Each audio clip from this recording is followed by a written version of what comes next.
Without objection, the chair is authorized to declare a recess of the committee at any time.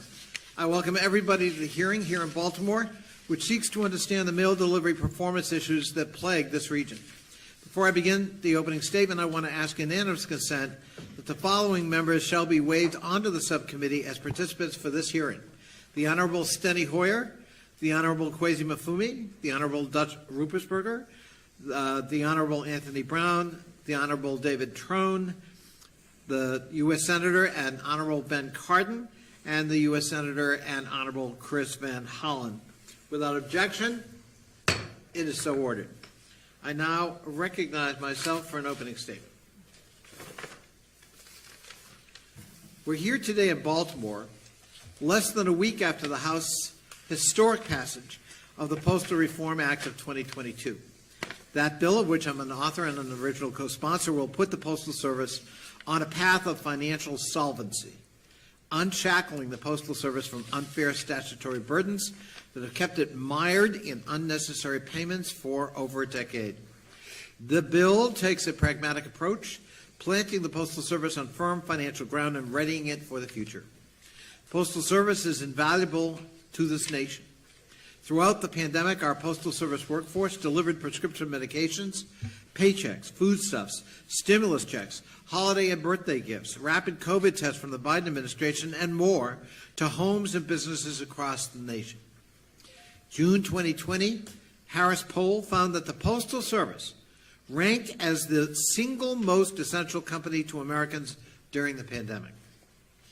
Postal Service employs 630,000 individuals spread throughout every single congressional district in the country. According to Pew Research, 91% of Americans have a favorable view of the Postal Service, making it the most popular federal agency. In fact, I'd argue making it the most popular thing on the planet. A recent Inspector General report, however, found that the Postal Service has not always been meeting the needs of its customers. In fact, the Postal Service Office of Inspector General found that the Postal Service only met service performance targets for 3 of 33 products in fiscal year 2020. Why are service performance targets important? Well, the Inspector General said that missing delivery goals could result in late fees and even a drop in credit ratings for consumers, as well as a disruption in cash flow for businesses. I know one of our witnesses today that Mr. Mafumi referred us to, Mr. Metzger, experienced these very late fees and incurred costs because of mail delays. The Office of Inspector General added that late deliveries may drive mailers away from using the Postal Service, saying that once a customer moves their bill payment online, they may be unlikely to go back to using the mail. Simply put, missing service performance targets hurts those who rely on the Postal Service and ultimately can diminish the hard-earned standing of this revered institution. Despite the importance of meeting service performance targets, between October 2020 and January 2021, on-time delivery rates for first-class mail plummeted from 84% to 61%. Historically, the Postal Service, by way of comparison, achieves rates of between 90 and 93%, not 61%. Fortunately, nationwide service performance has improved since, almost hitting those historically achieved rates. We should certainly recognize that progress, identifying the best practices that galvanized it so the Postal Service can continue to serve the public. But it should also be noted 2 key changes implemented by the Postal Service in the last fiscal year made this data rosier than reality. First, though the Postal Service exceeded its fiscal year 2021 service performance target for first-class mail, that target was significantly reduced from the prior year. Fiscal year 2020, in particular, the Postal Service reduced its fiscal year 2021 target for on-time delivery rates for first-class mail by more than 11%. So it reduced the target and then met it. That's not progress. In addition, the Postal Service added an extra day or two to some first-class mail delivery standards, giving the Postal Service extra time to deliver the mail and still counted as on time, even though, from the customer's point of view, it's 2 or 3 days later than it used to be. So some of the improvements we see are likely attributable to new decreased service standards and not to actual improvements in the speed of mail delivery. On this day after the Super Bowl, you might liken this to moving the goalposts so close that the kicker couldn't possibly miss the extra point. Last October, we held a hearing in Chicago to investigate its deteriorating mail delivery performance. But as we said in that hearing, Chicago was not the worst in the nation. That was Baltimore. We're here in Baltimore today because this area was and remains among the hardest hit by substandard delivery. Baltimore's mail delivery has consistently underperformed the rest of the nation. We can put up the chart. If you look at that screen, you will more clearly see why we are in Baltimore today. The figure shows quarter-by-quarter on-time delivery rates for every postal district across the nation. The top row is for the first-class mail with a 2-day service standard, and the bottom row is for first-class mail with a 3 to 5-day service standard. Baltimore is in red, and the nationwide average is indicated by the dashed black line. We need to know why, in the second quarter of 2021, Baltimore's on-time delivery rates dropped to 62% for 2-day mail and another 25% or to 25% for 3 to 5-day mail. That's around 1 in 3 pieces of mail arriving late for 2-day mail and 75%, 3 out of 4, that arrive late for 3 to 5-day mail. I know my Maryland colleagues understandably find that to be unacceptable. We should note that Baltimore's performance alongside the rest of the nation has improved since last year's trough. But as the graph shows, Baltimore has more often than not underperformed the nationwide average since fiscal year 2012. We're talking about a decade's performance. We're in Baltimore today to try to understand the root causes of that historic underperformance. By working together to address issues we uncover, we can ensure that the Postal Service delivers mail to Baltimore residents consistently and on time. We expect and demand more from our Postal Service, but to do that we need leadership to provide it with the resources and staffing it requires to meet customer needs. Instead, we have witnessed deteriorating service performance coupled with price hikes. Postmaster General Louis DeJoy has made consequential and damaging operational changes at the Postal Service that affect postal delivery nationwide. And he has repeatedly done so without conducting the data analyses or customer engagements required to ensure that he's not causing further damage. I'm particularly concerned about the Postal Service's 10-year plan, which reduces service standards further and increases prices. That's a novel business model. Lower standards and charge more for them. The Postal Regulatory Commission's advisory opinion of Mr. DeJoy's proposal to reduce delivery standards stated it is not clear that the trade-off between financial viability and maintaining high-quality service standards is reasonable. According to the Postal Service Office of Inspector General, 9 of Baltimore's busiest post offices had difficulty even grasping the scope of their own problems, if we can put that chart. If you look at the screen again, you'll see a table from a recent Inspector General report showing that 9 Baltimore area post offices undercounted delayed mail in their facilities by 771,640 pieces, a 79% undercount. So as bad as the news has been, it's 79% understating it. Data management did not only pose an issue in Baltimore's delivery units, but also in its processing and distribution center, which processes mail pieces and distributes them to local post offices. Another related Inspector General report notes that employees were not performing container load scans and depart scans consistently before dispatching mail to the next facility. Without accurate and complete data, management cannot make informed operational decisions, and so it's left guessing the steps they need to take to improve mail delivery for postal customers. The Inspector General also found that key features of the processing and distribution center slowed down employees, leading to increased delays in mail delivery. For example, the facility's tray management system, which transports trays of letters within the facility and significantly reduces transport time, has been inoperable since March of 2019, 3 years. According to the OIG report, the absence of those tray management systems has added 2 hours per day to each operation to move the mail. That's 2 hours each day for 3 years. The tray management system was supposed to be replaced last month. I hope we can get an update today. In short, mismanagement of Baltimore postal facilities has unnecessarily contributed to delays in mail delivery relative to the rest of the nation. Today we have witnesses who can help us diagnose those problems. And we have witnesses who need to be part of designing and implementing solutions to those problems. We need to hold the Postal Service leadership to account.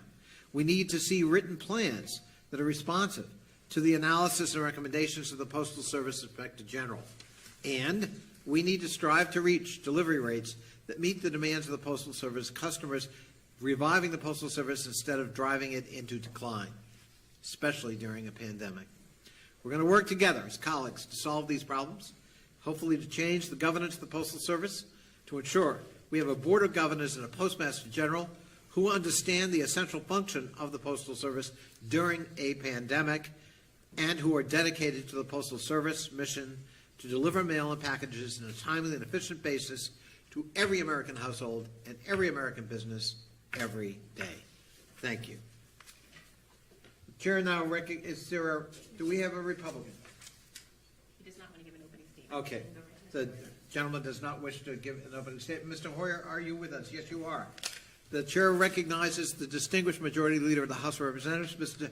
Hoyer, for any opening remarks. Thank you very much, Mr. Chairman, and thanks for holding this hearing in Baltimore. I know Mr. Sarbanes and Mr. Ruppersberger and Mr. Nfumi very much appreciate your looking at this vital issue.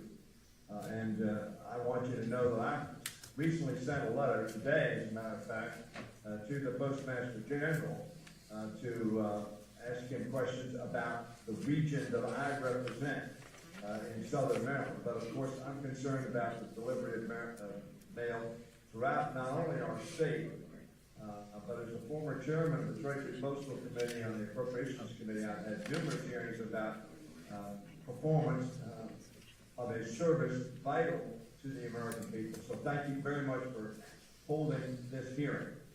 Also, I see Carolyn Maloney, the chair of the full committee, is on with us. And this is going to be looking at things that aren't going as well as they should have. However, last week we were able to pass historic legislation with the leadership of the chair of the full committee and yourself, Mr. Chairman. And I congratulate the entire committee. And it was an overwhelmingly bipartisan vote in sending a bill to the Senate. I expect the Senate to start proceedings on it and hopefully pass it this week to get the Postal Service on a sound fiscal standing so that they can proceed with the reforms that your committee, that you have just discussed, and I know your committee and Chairwoman committee will highlight and help us reach the reforms that we need. I appreciate this opportunity to participate with you. And I have written about concerns, and I will speak briefly to concerns raised by a number of my constituents in the 5th Congressional District. Postal delays have denied many, unfortunately, of my constituents the ability to pay bills on time, despite mailing their payments early. It is unacceptable, Mr. Chairman, that delays have resulted in Maryland receiving failure to pay notices from utility companies and subsequently risking utility shutoffs. Several constituents reported that their passport applications were unable to be processed by USPS employees at multiple locations in Southern Maryland. One constituent from Laurel contacted me after a USPS truck hit a personal vehicle on the streets and would not pull over or stop to help. Now, that's not the Postal Service at large, but it is a problem that needs to be addressed in a very fulsome and effective way. These issues are indicative of the national decline in the Postal Service performance and its particularly egregious performance failures in Baltimore and throughout Maryland. This serious national problem, America cannot function without a USPS that works. Now let me say, tangentially, the Postal Service delivers hundreds of millions of pieces of letters at about 159 million, postal points every day. Even with a 1% mistake level, which all of us would like to replicate ourselves, that is a huge number of people who are being not served as well as we need them served. Across America, postal delays threaten the health of seniors and those with pre-existing conditions who depend on the Postal Service to deliver their prescription drugs reliably. Last week, as I've said, the House overwhelmingly passed a bipartisan Postal Service Reform Act with a resounding 342 to 92 vote. Congratulations, Madam Chair, and all of you who worked on that postal reform bill. It is needed, necessary, and is decades in the making. It had the support of Democrats, Republicans, postal unions, the USPS leadership, which worked constructively to make this bill possible. I want to thank Superintendent Joy for the work that he did. Obviously, Mr. Chairman, you've raised issues that I share with respect to systemic changes that have been made, which have undermined Postal Service ability to perform its job in the way that we expect. The legislation, however, that we did pass will invest in better pay and benefits for USPS workers and, importantly for the American people, ensure 6-day delivery. Unfortunately, though, it will not address the significant service problems that plague Maryland and other states in the near term. I remain concerned about the Postal Service's policies that have been recently adopted, to which you referred, Mr. Chairman, the effect of which is the disruption of mail and delivery service. We in Congress are committed to making sure that the Postal Service has the resources to address its systemic issues with delays and reliability. As I said, I recently sent a letter to Postmaster General DeJoy to express my deep concerns and urge him to rectify the issues I've been hearing about from my constituency. I know my colleagues in Maryland have done the same. I hope we'll sit down with the stakeholders in Maryland to hear directly about these issues and discuss ways to address them meaningfully. There is a critical need for increased transparency and accountability, starting from the very top, to ensure that Americans can send and receive their mail on time. Even in our age of digital communications, Mr. Chairman, Americans still rely on the Postal Service for essential services, and we must ensure its dependability.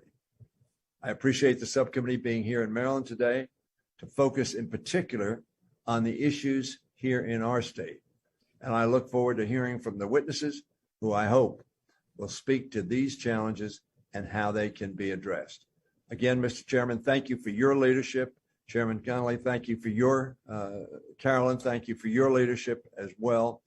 And I see my dear colleague from Washington, D.C., the state of Frederick Douglass, Washington, on the screen with us as well. Thank you very much for your leadership and participation in this hearing. Thank you, Mr. Chairman. Thank you, Mr. Hoyer, and thank you and all of the Maryland delegation for this extraordinary attendance today, and which I just think underscores the commitment each and every one of the members representing this great state of Maryland have with respect to this issue and the desire to highlight problems but also find solutions. And we really appreciate that participation today, especially with our 2 U.S. senators as well. In Chicago, we had 1 U.S. senator, but not 2. So, at any rate, the chair wants to recognize the distinguished chair of the full committee, who is the first chair since 2006 to actually get a postal reform bill not only on the floor, but passed with an overwhelming bipartisan vote. Great credit goes to our chairwoman, Carolyn Maloney, who's recognized for her opening statement. Thank you so much, Chairman Conley, and all of my colleagues that are on. I see Danny Davis, a former postal employee who speaks so beautifully about ways to help the post office, and Eleanor Holmes Norton and the entire Maryland delegation, our senators, our representatives, and a special thank you to Steny Hoyer, who was the quarterback on passing this bill, always there to help, always there to push. It was difficult. Thank you, Steny, so much for your leadership on this and so many other things. As we all know, the Postal Service is one of our nation's most vital and respected institutions. It's so important that our founders included it in the Constitution up front under Article 1. So it's fair to say that the Postal Service is woven into every fabric of our country. It provides service across the country to every single address, from rural farms to urban skyscrapers, and it adds over 1 million new deliveries every year. It really binds our nation together in a way that no other organization does. Unfortunately, its service performance has suffered in the last 2 years. Part of the challenge has been caused by the corona pandemic. Postal employees who are on the front lines have been hit especially hard with sickness caused by the COVID-19. The Postal Service's recent positive performance in its 2021 peak period indicates that it is indeed capable of getting mail delivered on time. But performance in certain areas of the country, and particularly in Baltimore, remain far below acceptable levels. It is critical that the Postal Service address this poor performance as soon as possible to ensure that Baltimore residents receive reliable on-time delivery of critical mail, medications, and other critical resources.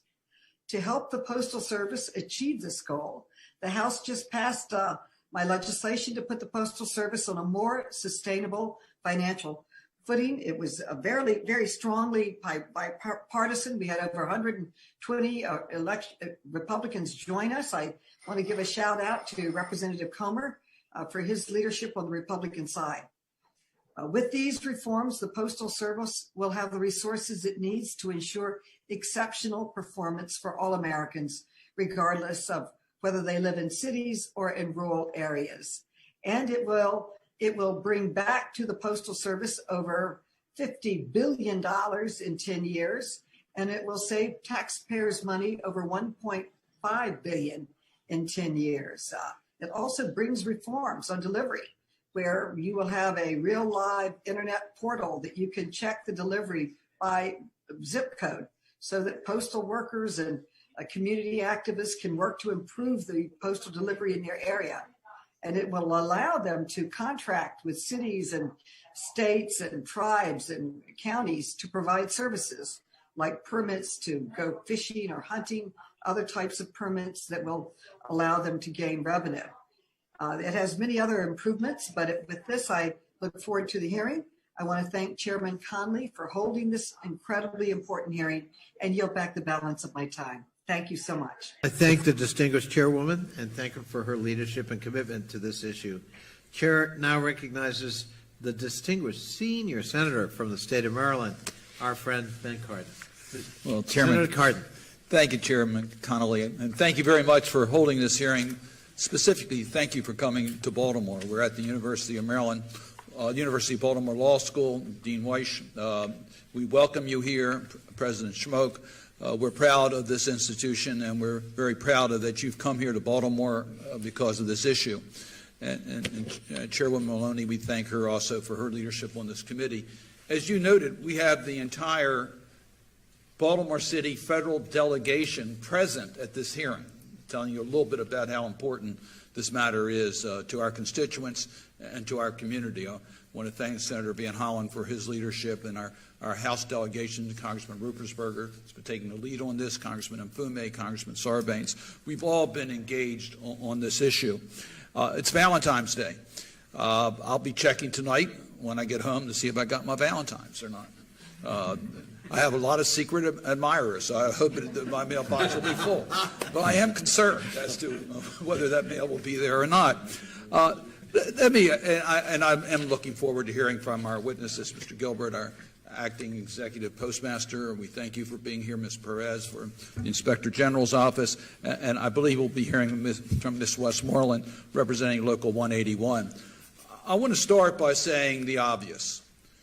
We respond to constituent concerns, and we've had a record number of constituents really upset and worried because of the Postal Service not being up to its expected level.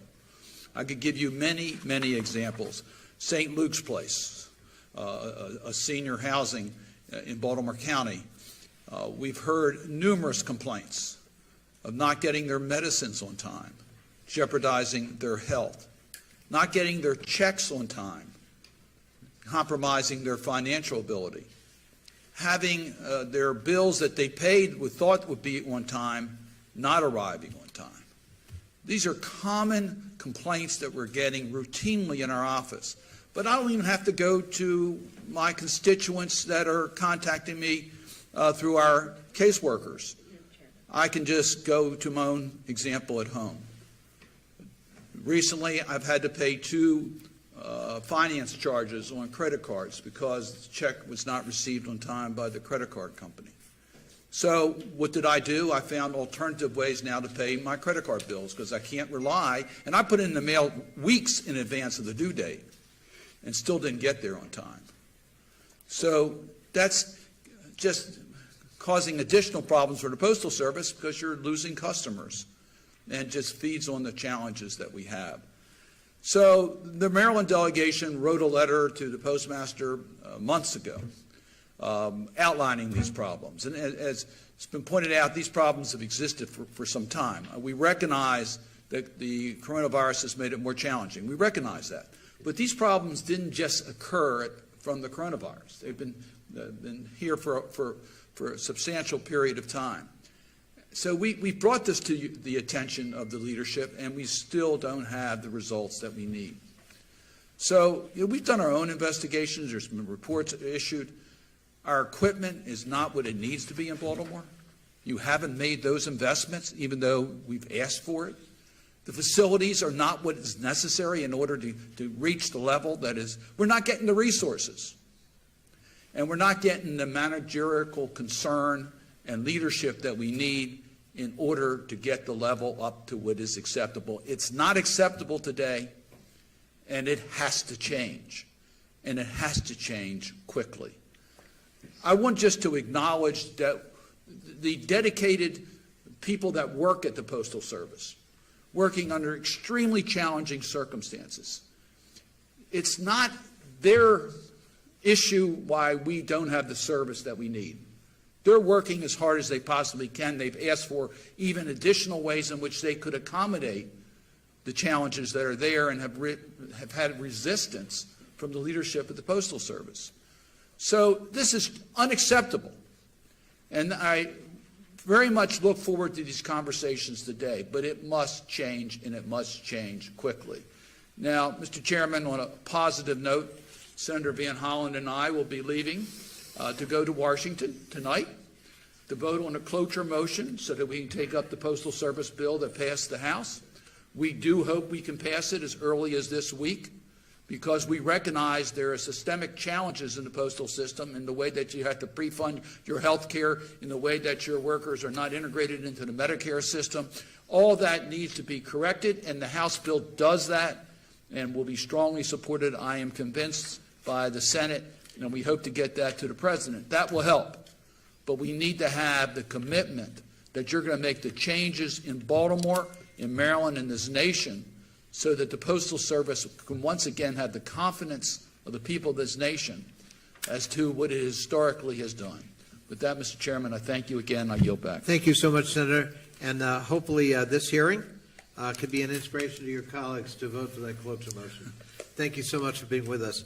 Chair is so pleased to recognize his friend and former colleague, not only in the House, but actually in the Senate, on the Senate Foreign Relations Committee. Mr. Van Hollen and I were young staffers in the Senate Foreign Relations Committee. he went on to great things, and I'm still plowing away. Senator Van Hollen is recognized for an opening statement. Welcome, Chris. Thank you. And I want to start by thanking Chairman Connolly, Jerry Connolly, for holding this hearing and bringing it to Baltimore. And thank you for the great work you and your colleagues in the House have done in passing that postal reform legislation. And we do hope to take that up quickly and pass it in the Senate. It's really good to be here with my colleagues, Senator Cardin, Congressman Ruppersberger, Congressman Mfume, Congressman Sarbanes. This has been an issue we've been focused on, and I believe this hearing will further get to the bottom of the challenges that we face. Last July, I chaired a hearing in the Senate Appropriations Subcommittee, and we heard from Maryland postal customers struggling with delays and all the hardships that imposed. We heard from a Maryland postal worker who described how he and his colleagues do their very best to deliver the mail under very tough circumstances and under very big management challenges. And we heard from the USPS Inspector General, who confirmed that the disruptive changes instituted by Postmaster General Louis DeJoy in the summer of 2020 had made things much worse. Things were challenging because of the pandemic, but the changes that Postmaster DeJoy put in place made it much worse. I've called for his removal, and I believe he still needs to be replaced.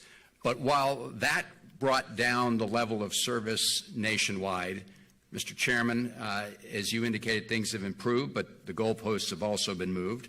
They've improved here in Maryland and in Baltimore, but as you pointed out with your charts, Baltimore remains the hotspot in the country in terms of poor mail service delivery. And you've already gone through the figures, so I will not repeat those.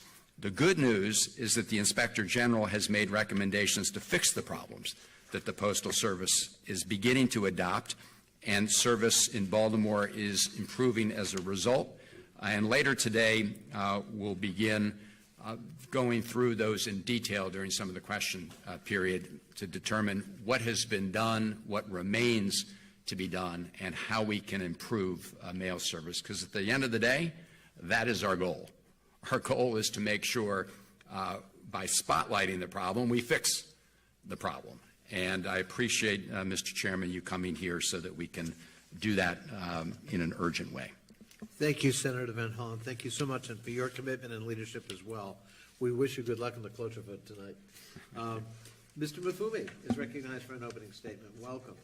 Thank you very much, Mr. Chairman. Thank you for being here in Baltimore, but more importantly, thank you for the leadership that you've provided year after year, and for those of us who look to you for guidance on so many of these issues. I also want to thank Senator Cardin and Senator Van Hollen, both of whom made a commitment to be here and are here, and I appreciate their work on these issues, and I'm hoping, like you, that cloture does take place in the Senate tonight, and that this reform bill, which so many of us have co-sponsored, does in fact become the law. My thanks to Majority Leader Hoyer, the member on the other side, Mr. Boggs, and all of my Maryland colleagues who, as you noted, are here. Congressman Ruppersberger, Sarbanes, Raskin, Trone, Brown are a part of this because they are a part of what we like to consider Team Maryland. And this is an issue that affects all of us in Maryland, obviously, but people all across this country. So I thank you for coming here to Maryland's 7th Congressional District to convene this. I'm appreciative of your diligence and your commitment in addressing postal delays, and none of those are any more important in my mind right now than the delays in Baltimore, where we have regrettably seen and documented the worst problems, the worst slowdowns, the worst imaginable things in terms of postal service. And so I'm happy that you are here. For 250 years, going back to the days of Ben Franklin, who was the first postmaster, Americans have relied on the Postal Service for prompt and affordable and mail that comes on time. Yet for the last 2 years, my congressional office, like so many of yours, has seen complaint after complaint from constituents, one after another, who have not received their medicines, who've not received their bills on time, who've not received their checks. not even received first-class packages on time, and have ended up, as Senator Cardin said, paying late fees for something that they were never late about. In the last 2 years, my congressional office has fielded hundreds of complaints from constituents that really want and deserve a better way. Missing mail delivery and delivery slowdowns have unfortunately become a part of everyday life across the country, and more so here in Baltimore. According to the U.S. Postal Service's audit that I and Congressman Ruppersberger requested, Baltimore did not meet its own service targets for first-class mail, for priority mail, for periodical mail, and for marketing mail.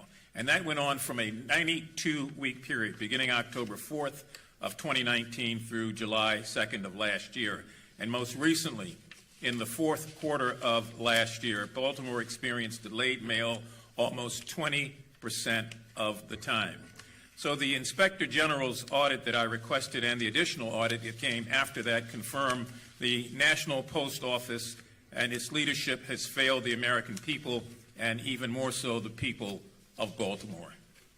As I've said many times as a member of this committee, Mr. Chairman, change must start at the top, and I'm so happy that the chair of the full committee, Ms. Maloney, has joined us and is a part of this. Her leadership, and that coupled with yours, has got us to a point where we are actually seeing some changes. President Biden heeded the call of many of us to replace Ron Bloom from his seat, and as I said, for almost 2 years, since July of 2020, Postmaster DeJoy has to step down. He's got to go. He has repeatedly thumbed his nose at every attempt to try to bring about a process to show him the error of his ways.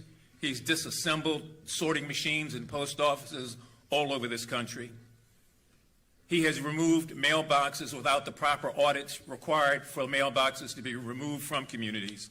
And he's denied overtime repeatedly from postal workers who have, as has been said earlier, really provided the backbone through this crisis to make sure we got mail delivery. Now, I just want to do, if I might, Mr. Chair, one quick thing, and that is to say that we've all seen where the Postal Service has over 230,000 vehicles.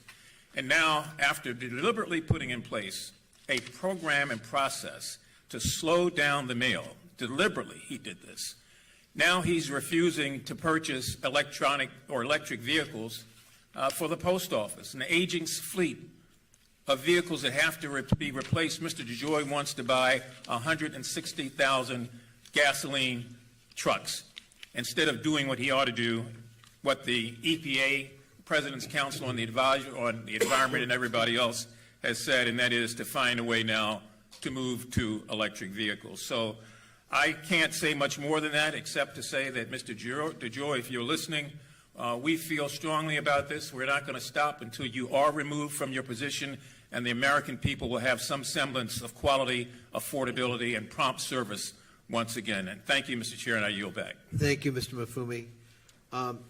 Mr. Ruppersberger is recognized for any opening remarks. Thank you, Chairman. I want to acknowledge Chairman of the whole committee, Carolyn Maloney.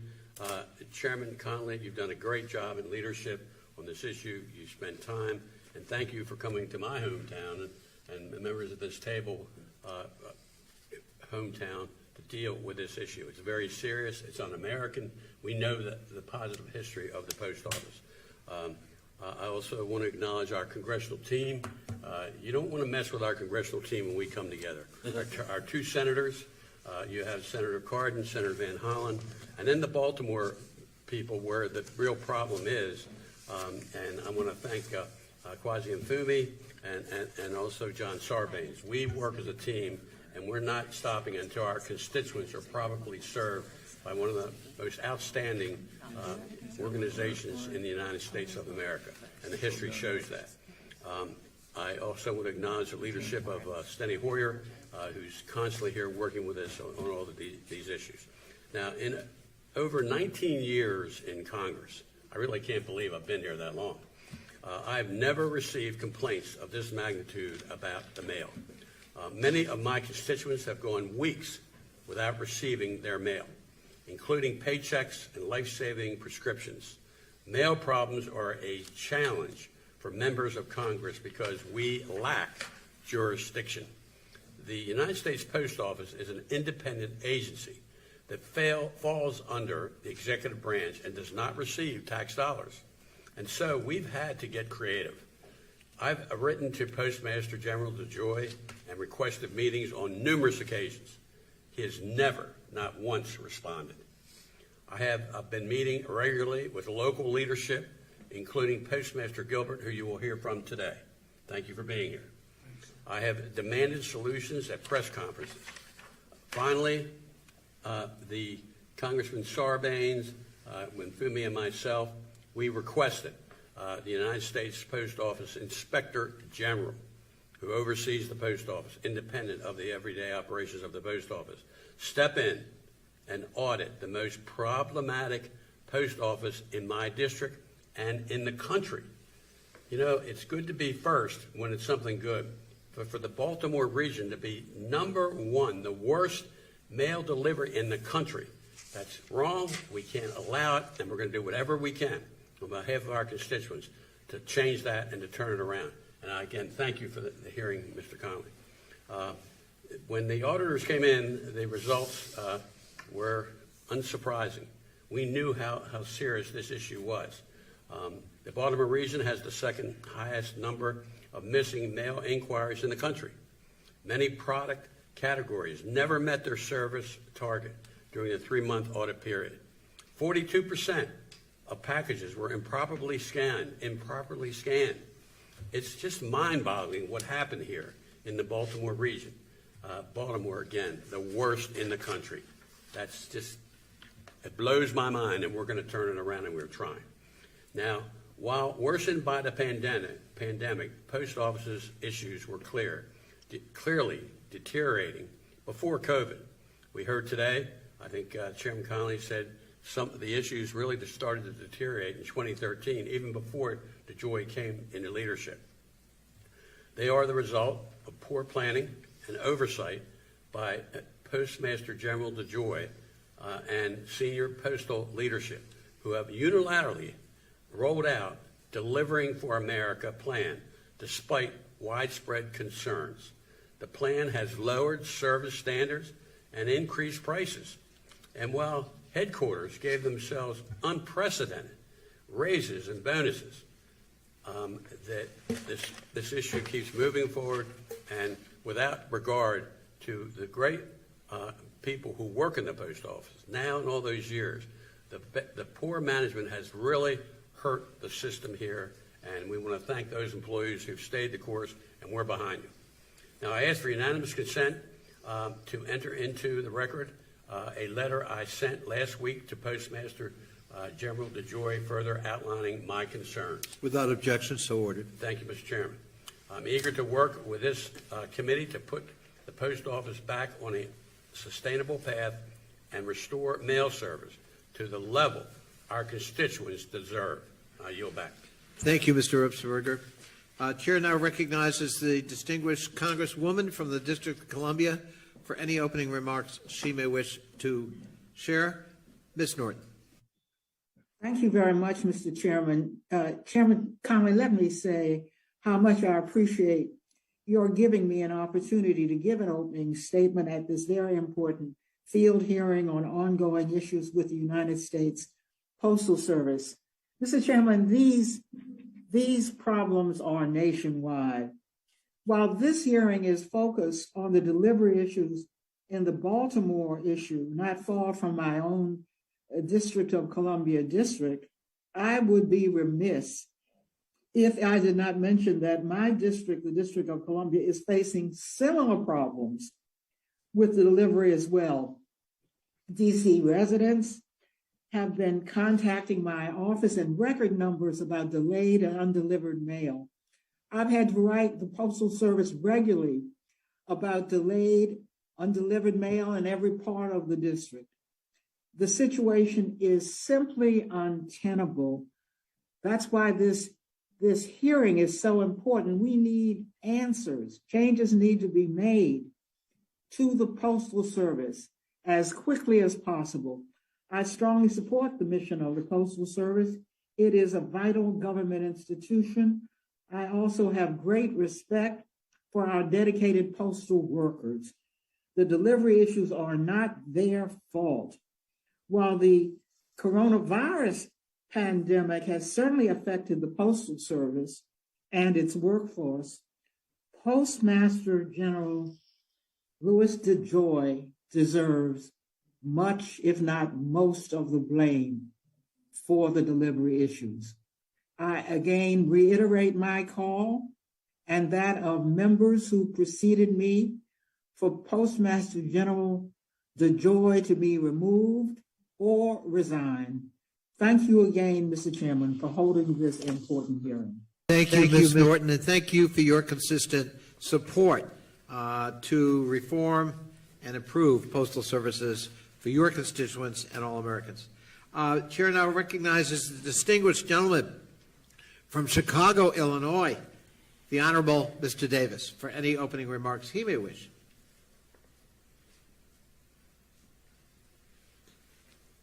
Mr. Thank Davis. you, Mr. Chairman. Thank you, Mr. Chairman. And the only thing I would need to do and say is to thank you and commend you, Chairwoman Maloney, and the members of this committee and all those people from Maryland. You know, you got 2 United States senators there. We only had one. The other one couldn't be there. And you got Steny Hoyer. He couldn't be in Chicago either. But let me just associate myself with the remarks. I wish my people from Chicago could hear these remarks so that they know Chicago was not the only one. I concur with all those who called for the resignation of the head of the Postal Service because it has a noble mandate. It has a great history of being revered by citizens throughout the country. We don't want that mandate, nor do we want that history to be reversed.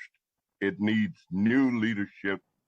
Commendations again to you, to Congresswoman and our leader, Carolyn Maloney, for the tremendous leadership you've provided on this issue. I thank you and yield back. Thank you, Mr. Davis. The gentleman from Maryland, Mr. Sarbanes, is recognized for any opening remarks. Thank you very much, Mr. Chairman. I want to thank you and the subcommittee for coming to Baltimore today to discuss the region's longstanding mail delivery issues. I want to thank the University of Baltimore for hosting us. For years, as we've heard, Baltimore is ranked at the bottom of the country in terms of on-time delivery of mail and lost mail, metrics that pose significant hardship for many Marylanders who rely on this federal agency to pay their bills, receive their medications, and even vote. I've received, as others have, countless messages from my constituents detailing how Postal Service delays have impacted their daily lives, and I want to share just one of those right now. On May 10th, 2021, one of my constituents from Pikesville mailed her passport and marriage license to the Towson Social Security office just about 10 miles away to obtain a name change.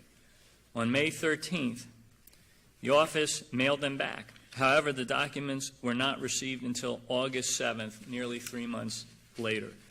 Despite repeated efforts to seek assistance from the USPS's online complaint system, the documents only appeared after my office was able to intervene. Imagine that. Some of your most sensitive personal documents missing for months without any way of knowing where they might be or if they are gone forever. And she is not alone. Many others have experienced similar situations, in some cases even seeing their credit scores drop because of late or never arriving bills. Marylanders deserve better, and I'm confident that we can do better. Just last week, as you said, the House passed the Postal Service Reform Act to make critical improvements to the financial stability, operational efficiency, and the transparency of the Postal Service. The bill will not only save the Postal Service billions of dollars, thereby ensuring it has the resources necessary to strengthen its staffing, equipment, and commitments to the American people for decades to come, but will also impose additional oversight, critically, and accountability measures to help us better hold the agency to the high standards we know its dedicated public servants are capable of.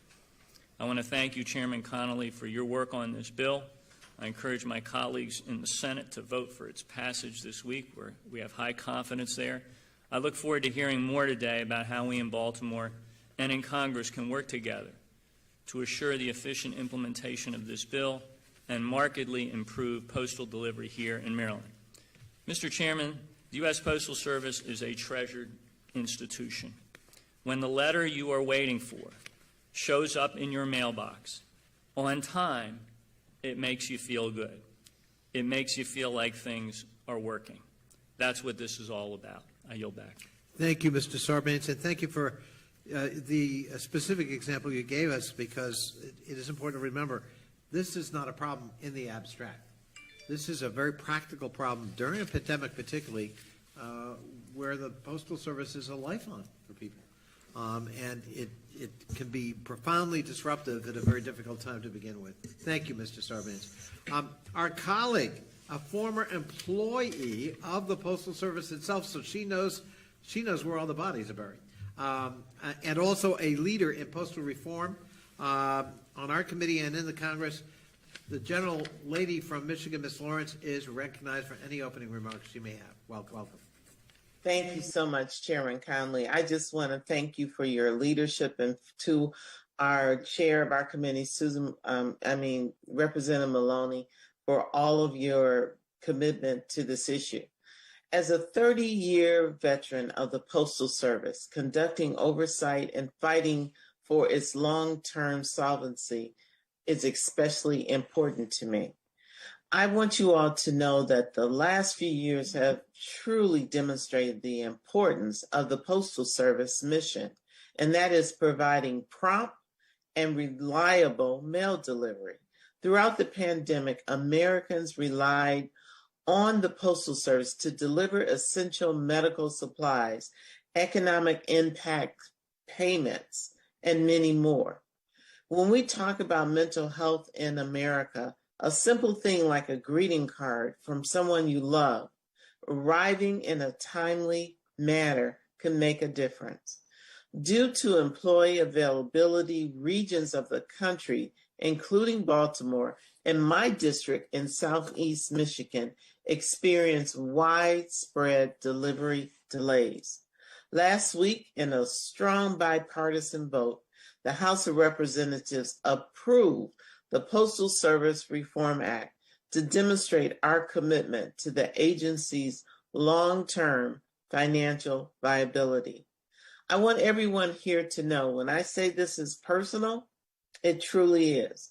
I was a letter carrier when I first started. I know what it means to walk in cold, rain, sleet, and snow. I sorted mail. I know what it means to work tour one, to uproot your family routine so that you can work. The people and the workers of the Postal Service are committed. We need the leadership of the Postal Service to step up and take accountability for what's happening, but more importantly, to make the investments in the Postal Service that it will continue to be the service, the one federal agency that gets the highest ranking of approval, and not let the American people down. And as the most favorable government agency, we must ensure that the Postal Service is positioned to deliver the mail in a prompt and reliable manner. We are seeing the numbers in the pandemic get better across the country. We expect the challenges that the Postal Service had during one of its most critical times in America to improve as well. I want everyone here to know that I came here to the Congress pledging to invest in the Postal Service and to stabilize them financially.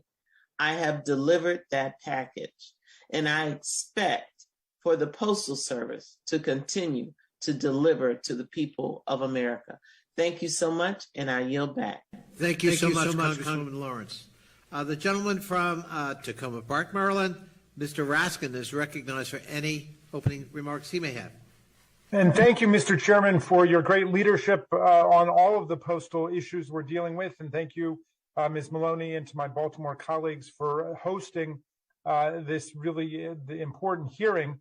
My constituents, too, have seen significant delays in mail delivery and a sharp decline in service performance in recent years, but the speed of performance is only part of the problem. The most common complaints I'm getting are about misdelivered mail, hospital bills, paychecks, medicines, tax documents, all gone to the wrong address, which means that neighbors essentially have to deliver mail to each other if they can do it.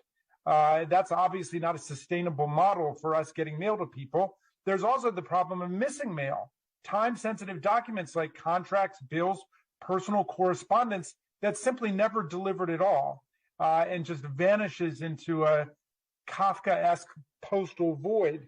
And this morning, just 20 minutes before we met, I spoke to two treasured constituents and friends in Bethesda who had a check to their credit card company of $4,987 stolen out of their mailbox and then copied, and with all kinds of nightmarish implications in terms of having to try to scramble to deal with that problem. And I don't know to what extent we have an efficient system for dealing with the increasing problem of mail theft, which is something I'm going to want to ask about today. So whether it's my constituents in Westminster who aren't getting mail for 3 or 4 days in a row, or constituents in Kensington or Silver Spring whose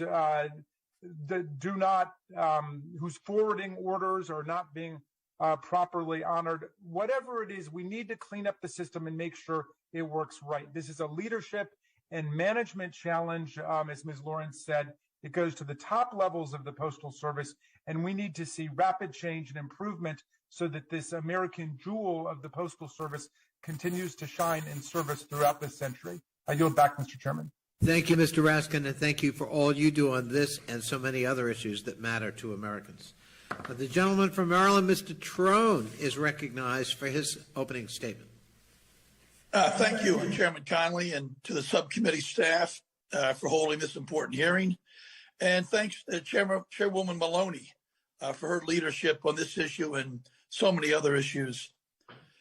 We all know the United States Postal Service is a pillar of the American society, and the timely delivery of mail is critical to the lives and livelihoods of countless Americans, especially in regions like in my district in Western Maryland with little or no broadband.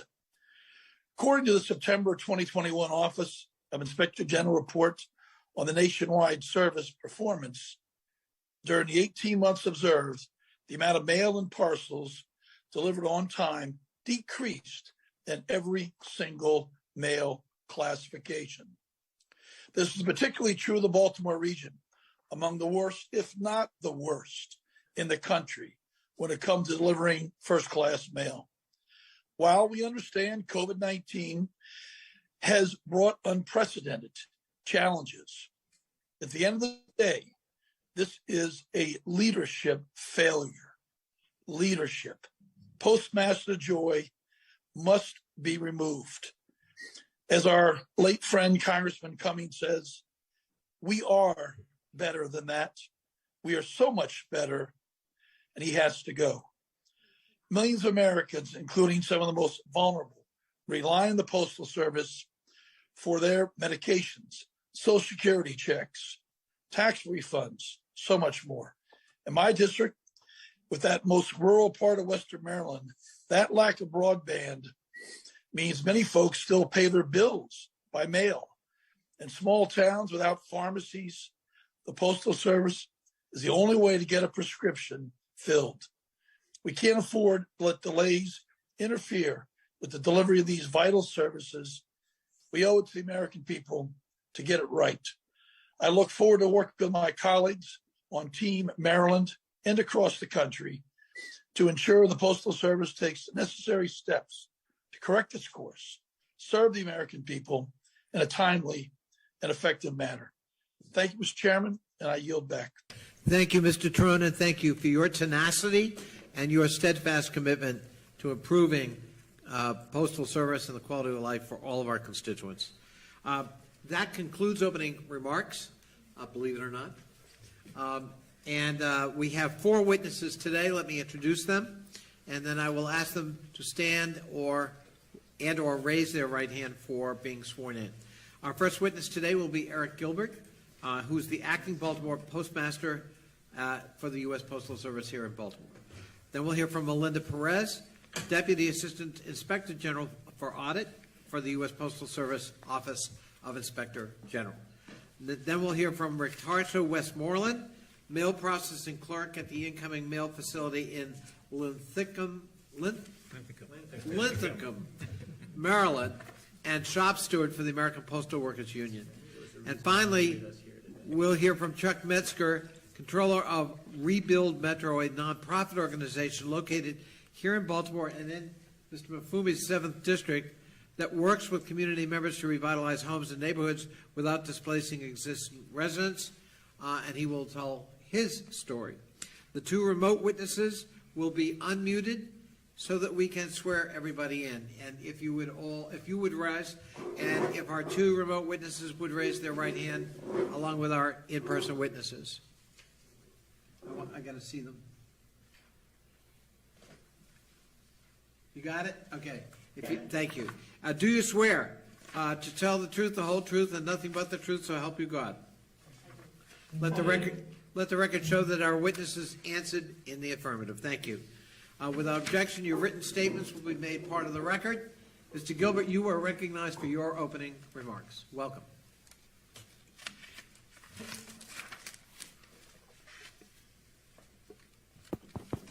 Yep. Good morning, Chairman Connolly, subcommittee members, and the Maryland delegation. Thank you for calling this important hearing to examine service performance in Baltimore. My name is Eric Gilbert. I have served as an acting executive postmaster of Baltimore since October. My postal career began 26 years ago as a mail processing clerk in San Diego, and I've held several leadership positions since. I acted in the same assignment in 2020, and since returning, have put processes in place to improve service performance and efficiency. Overall, the main factors impacting Baltimore service performance are related to employee availability and training. Currently, we have 102 clerk and carrier vacancies, and pandemic-related absences and other availability issues also affect our ability to maintain service excellence. On the pandemic front, attendance has improved since the expiration of legislative leave, but availability remains fluid due to changing COVID variants. On a daily basis, our district management hosts calls to discuss key metrics and develop plans to move resources where needed. On a weekly basis, I review staffing and, when necessary, seek assistance from surrounding areas to ensure service. During these reviews, we work to determine the root cause of any unusually high employee absences. Beyond addressing immediate absences, we are concentrating on recruitment. Our ability to hire new employees was in fact hindered by delays in removing departed employees from our roles. I now hold weekly complement calls with district management and my own team to discuss removals and improve staffing at the individual unit level. On the hiring itself, we have expedited the process by automating the posting of vacancies once hired. We moved to address limitations in training by opening a new Carrier City Training Academy, increasing the number of new hires we can train from 7 to 32 each week. I also engage in a recruitment campaign to increase the number of certified on-the-job instructors, and I have taken steps to ensure that the employees waiting for official training are provided modified training on processes such as sorting and scanning. On retention, we do have trouble retaining carriers in Baltimore, many leaving the job after realizing it is much more physically demanding than anticipated. To address this, we conduct one-on-one interviews with those employees about factors that led them to leave and what changes would encourage them to stay. Hiring and recruiting is also difficult for high crime areas, and when we place new hires in those units, they often resign. On the operational front, to improve efficiencies such as lack of scanning, weekly training is provided to all supervisor employees who in turn train carriers and clerks. I monitor all available reporting tools daily and take necessary action to correct. All of these efforts are aimed at improving our performance, and we are seeing improvement. A case in point, in 2021 peak holiday mailing season, to prepare for a successful peak, we hired 267 employees in Baltimore between October and December. The Maryland District leased additional space for package sorting annexes and added 6 package sorting machines to increase processing capacity. We established 5 added delivery annexes in Baltimore and moved package volume to those sites to be run separately from normal delivery operation. These annexes allowed us to provide more consistent delivery by alleviating space constraints in our regular delivery units, improving package sortation, and providing more flexibility. We also conducted early morning package delivery runs from Baltimore units to ensure timely delivery and early carrier return. We delivered nearly 2.5 million packages in Baltimore from November 28th through December 24th. Our overall performance data demonstrates that service has stabilized across all product areas, though it declined slightly in early December and January due to COVID-related absences and winter weather. It has since rebounded. Please know that I am committed to providing high-quality, reliable service to Baltimore City residents. We have seen steady service performance improvement as a result of our processes we have established, and we will refine these processes as any new challenges arise. Thank you, Chairman Connolly, and members of the subcommittee for the opportunity to address these matters. I welcome any questions that you may have. Thank you, Mr. Gilbert. Ms. Perez, you are recognized for your opening summary. Can you hear me okay? Thank you. Good morning, Chairman Connolly, Ranking Member Heiss, members of the subcommittee, and the Maryland delegation. Thank you for inviting me here today to discuss our work related to the Postal Service's delivery performance in Baltimore, Maryland. Our mission to ensure the efficiency, accountability, and integrity of our nation's Postal Service is something we take very seriously. The Postal Service has reported it had a successful peak holiday season nationwide with no significant issues, although it has not reported on how it did in specific locations such as Baltimore, which has been challenged with timely mail delivery for years. Because of those challenges, last May, Congressman Mfume and Ruppersberger asked us to review mail delivery and customer service operations in the Baltimore area. In response, we initiated an audit focused on 9 delivery units in Baltimore. We visited these units last June and found delayed mail at each, totaling almost 1 million pieces. One of the main drivers of these delays was employee shortages due to COVID, and we identified some opportunities for the Postal Service to improve hiring and retention. This included offering more opportunities for new employee training and identifying and filling vacant positions in a timely manner. Postal management agreed with all of our recommendations and has either fully addressed or is taking action to address them. We also initiated an audit on Baltimore's mail processing facility to identify issues that could affect the timeliness of mail delivery. We found the plant had many manager and supervisor vacancies due to a hiring freeze. In addition, broken equipment required employees to manually transfer mail between floors using elevators, adding 2 hours per day to move the mail. These problems, along with supervision, communication, and coordination issues, resulted in mail being brought to the docks later than planned. As a result, trucks left late or additional transportation had to be used, leading to increased costs and greater risk of delayed mail. Postal management generally agreed with our findings and was responsive to most of our recommendations. Because we know timely mail delivery is important to all postal customers, we developed a service performance website that shows delivery performance over time by geographic area and mail class. For several years, Baltimore had low service scores that were largely below the national average. Then, around July 2020, Baltimore's service performance scores began to decline and did not start to improve until April 2021.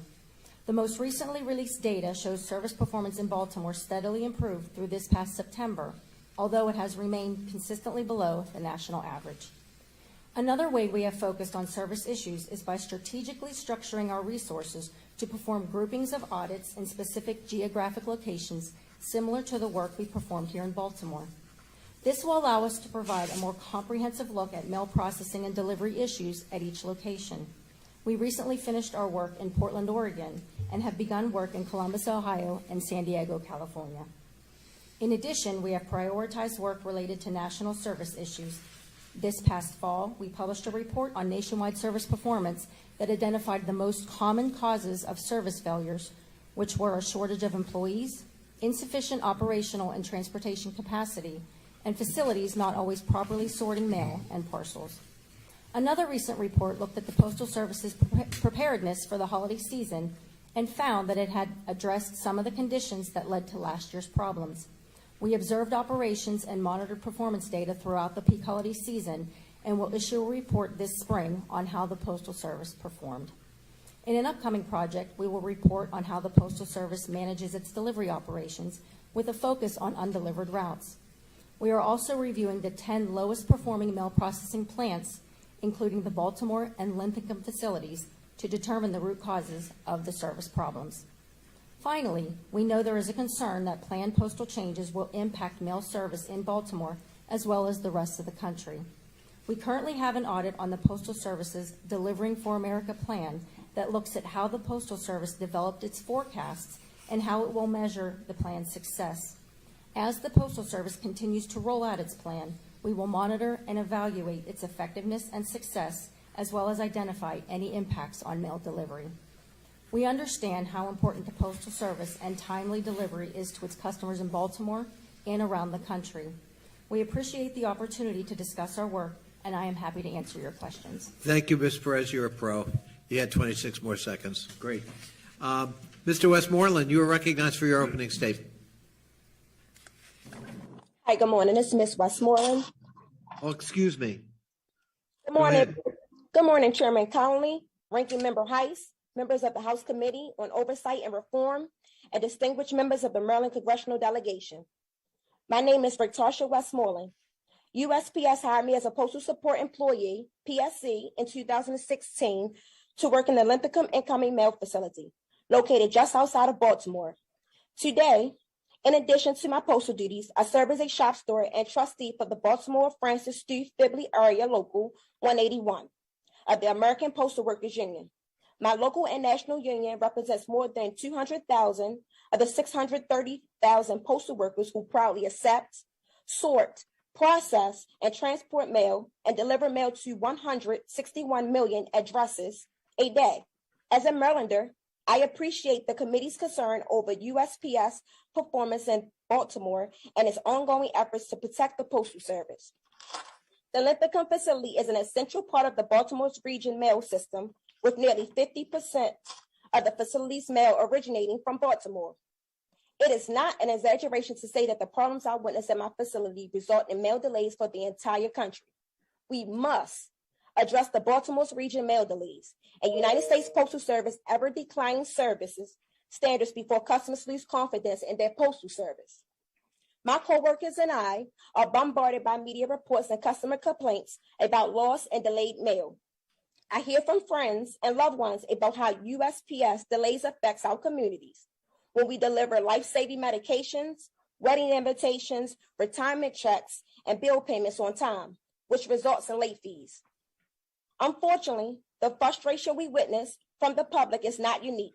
In preparation for this hearing, I reviewed a November 2021 Office of the Inspector General audit report that found that Baltimore region had the second highest number of the lost mail inquiries of any major metropolitan area. The same report found that the former Baltimore district failed to meet its performance targets every week during the 96-week audit for flagship products, including first-class mail. While this performance is embarrassing, it is preventable. We can restore the level of service postal customers deserve with better managerial decisions. While United States Postal Service continued decline in service standards is at the root of many of the customer complaints I receive, the focus of my testimony will be on how a lack of staffing impacts the accuracy of our mail service. In my facility, my union informed me that since September 11, 2021, there has been a reduction of 99 PSCs and 14 full-time regular clerks for a total reduction of 113 mail processing clerks, a statistic that is only made worse by COVID absenteeism. Lead clerks are the individuals charged with training. However, because of the worker shortage, lead clerks are working on machines and they cannot walk around and help new employees. As such, my colleagues who are not designated trainers are expected to step in and take on a task of training new employees in addition to their daily duties. My coworkers do their best, but like the lead clerks, they are overwhelmed. Often because of the physical distance between workstations, questions go unanswered and mistakes happen. I believe that the current delays we are witnessing across the nation result from inadequate investments in staffing and poor management. We do not have enough workers, and when we hire, new employees are not trained how to sort the mail. This leads to mail being given to couriers out of order, which forces letter couriers to skip entire blocks and bring mail back to the station, or worse, mail to be delivered to the wrong address. The problems we face, disrespectful management, a flawed onboarding process, and chronic understaffing are reversible. But even if we are able to start meeting our performance targets, the United States Postal Service will still be lower than the public deserves until we return to the 2012 service standards. Baltimore certainly has its problems, but like every other postal facility across the country, it has a dedicated group of postal workers who genuinely want to see management step up and make the improvements we desperately need. I hope that my testimony may aid us in taking a step in the right direction and move the United States Postal Service towards not just meeting its current performance targets, but to restoring itself to the 2012 service standards the American public deserves. Thank you for the opportunity to testify today, and I look forward to your questions. Wow. 7 seconds to go. You're even better than Ms. Perez. Thank you so much, Ms. Westmoreland. And finally, Mr. Chuck Metzger is recognized for his opening summary statement. Good morning, everyone. I appreciate the opportunity of giving my testimony today. My name is Charles Metzger. I control the Rebuild Metro. We're a nonprofit organization in Baltimore whose mission is to revitalize the East Baltimore through the redevelopment of vacant and abandoned properties. Our organization has redeveloped over 450 abandoned buildings in our community, reducing our vacancy rate by 90%, and creating quality, affordable housing, parks, green space, and small retail businesses. We utilize grants, donations, and philanthropic promissory notes loans to finance our work. In the regular course of business, each December, we mail interest payments to our investors. In January 2001, we received 5 calls for investors looking for their 2020 payments. They did not receive them in the check that we mailed in December. We issued stop payments on the checks. We issued the interest payment using electronic ACS transfers. Unfortunately, this is not an isolated incident. During the first quarter of 2021, we did not receive mail for 6 weeks. After numerous calls to the post office on Shady Avenue in Baltimore City, we received some mail, but not the full complement of what was missing. The lack of regular U.S. mail deliveries present a significant hardship because our operations are dependent on receiving grant payments, donations, and vendor invoices on all of our mail. In addition to impacting our revenue, the services problems affect our expenses. Rebuild Metro owns 160 properties, which we pay monthly utility bills. We are no longer receiving these consistently. Due to missing utility bills and invoices, we incurred hundreds of dollars in late fees due to missing invoices. Following the utility bill issue, I filed a complaint with the postmaster in Washington, D.C. When the D.C. office replied to my request, they indicated that the carrier could not access our mailbox. This statement has no grounds. Our office is on the corner of a row home in East Baltimore. We have several years through the, we have been served for several years through the U.S. mail box on the front of our building. Additionally, we have a second entrance with private mail slots, which serves to collect rent and other community correspondence. Following another month of failed postal service, we contacted Congressman Mafumi's office. Within a week of communicating with Congressman Mafumi's office, normal mail delivery resumed. We thought our USPS problems were resolved, but in December 21, the service issues emerged again. In December 2021, we mailed our annual interest payments to our investors, who funding makes through much of our East Baltimore revitalization possible. Over the past 2 weeks, we received calls from our investors stating that the annual interest payments were not received.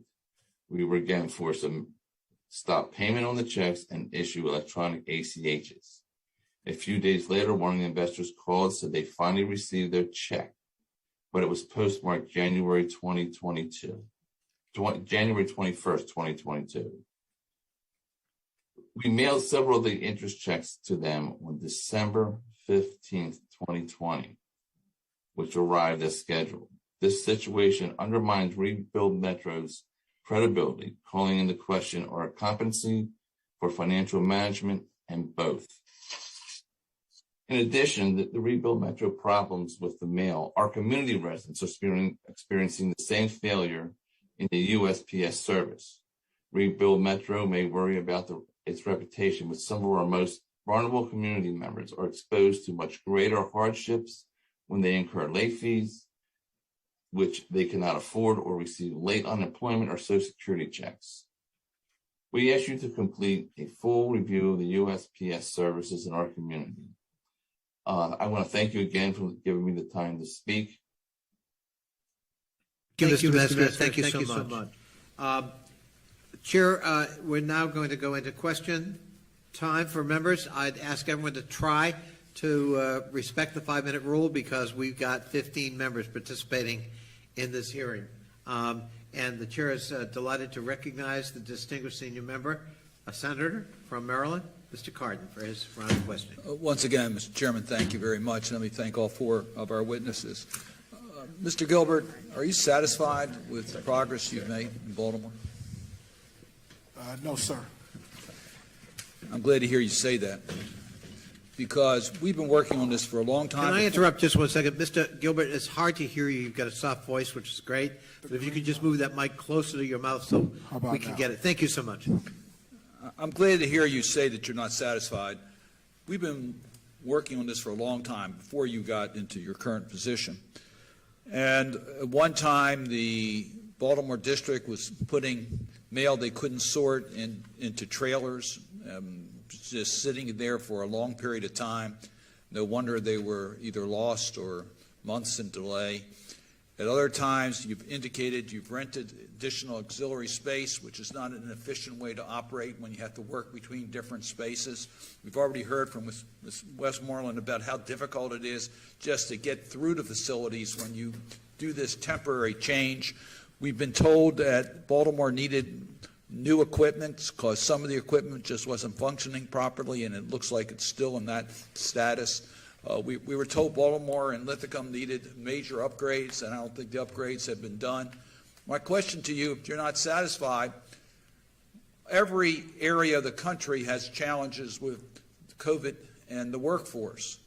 So why isn't there a more urgent attention to dealing with the root causes of the inefficiencies in Baltimore, lost mail in Baltimore, the lengthy delays in Baltimore region, which is causing immeasurable hardships?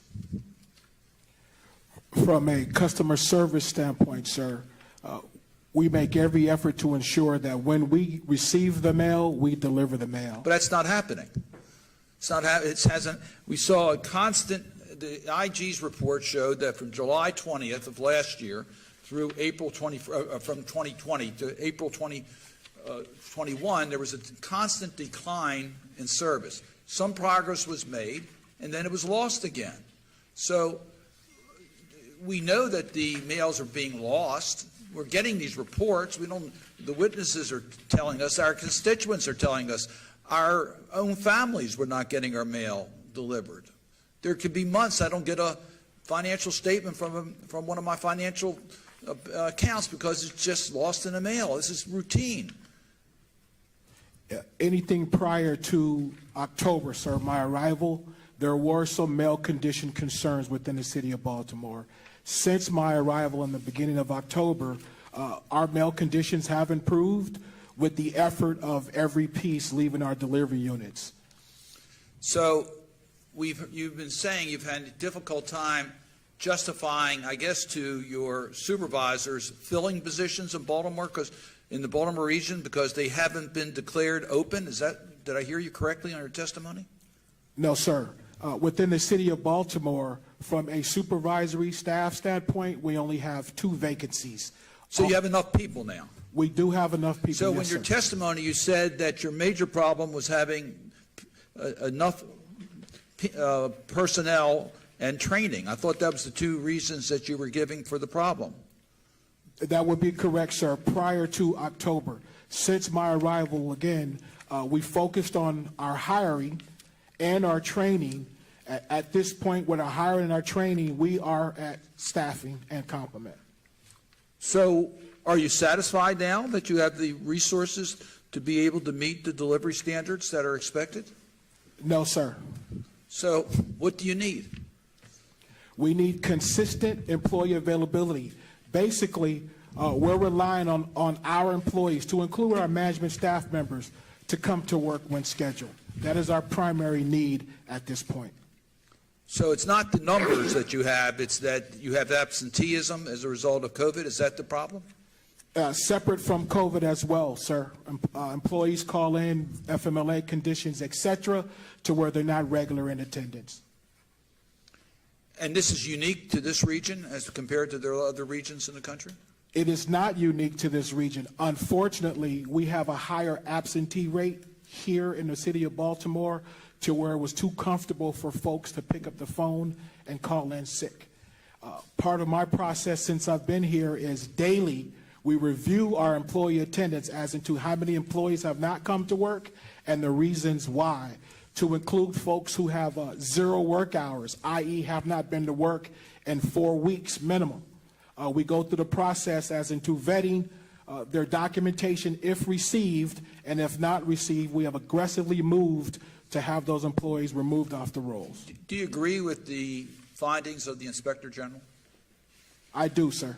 And have you implemented all the recommendations? We have, sir.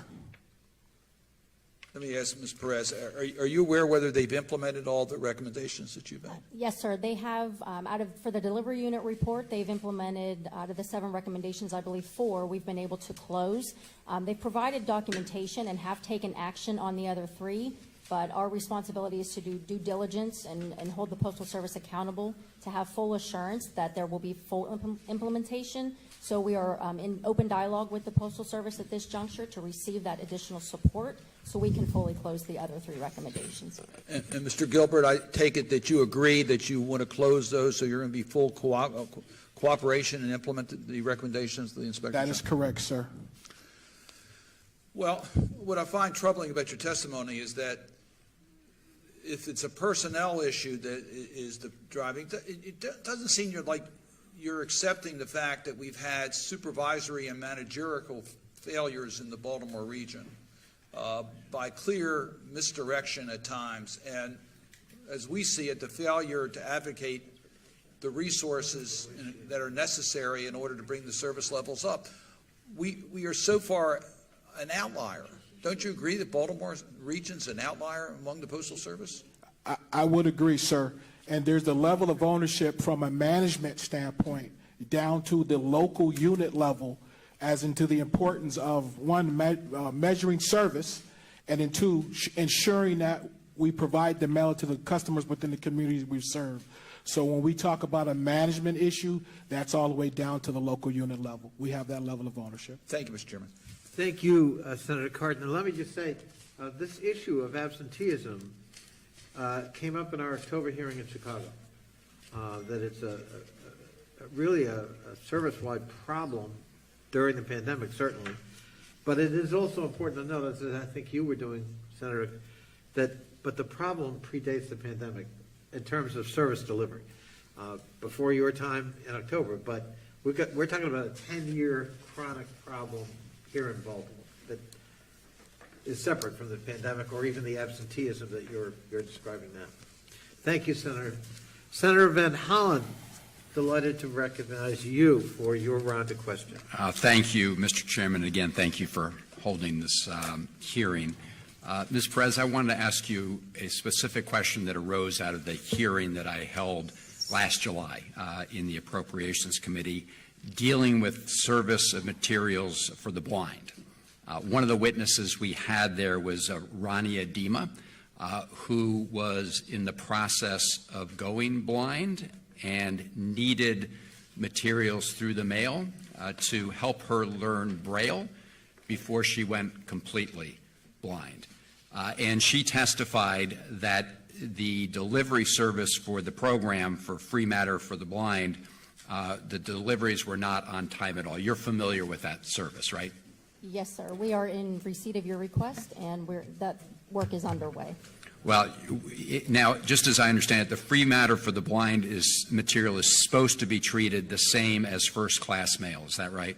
That's my understanding as well, yes. And what she told us was that the deliveries through that program were even later than first-class mail, which, as we're hearing today, was already bad enough. So we asked the Inspector General to look specifically into this issue. Can you give us an update today on when we can get a report back?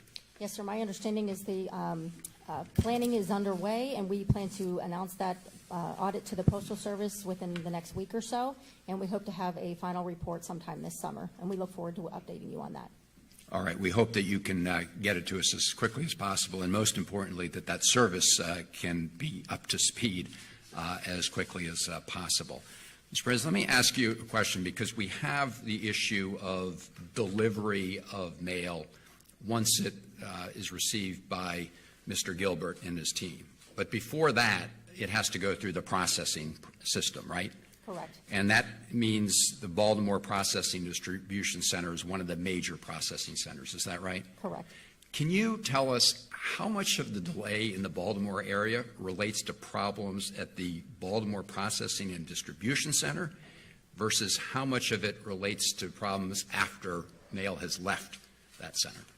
That's a good question, and unfortunately, based on the work that we had done in the area, I'm unable to determine whether or not the problems are specific to the plant or they're specific to the delivery units. So we looked at the 9 delivery units in June of last year, and then we subsequently looked at the facility. So we worked to try and make to see if there's a correlation there, but in this instance, we did not necessarily have that. But you looked at 9 units, right? Did you look to see whether mail was delayed in getting to those units compared to other processing centers around the country? Yeah, I'm actually not sure whether or not that was part of the audit, the scope of the audit, so I would have to determine that and get back to you.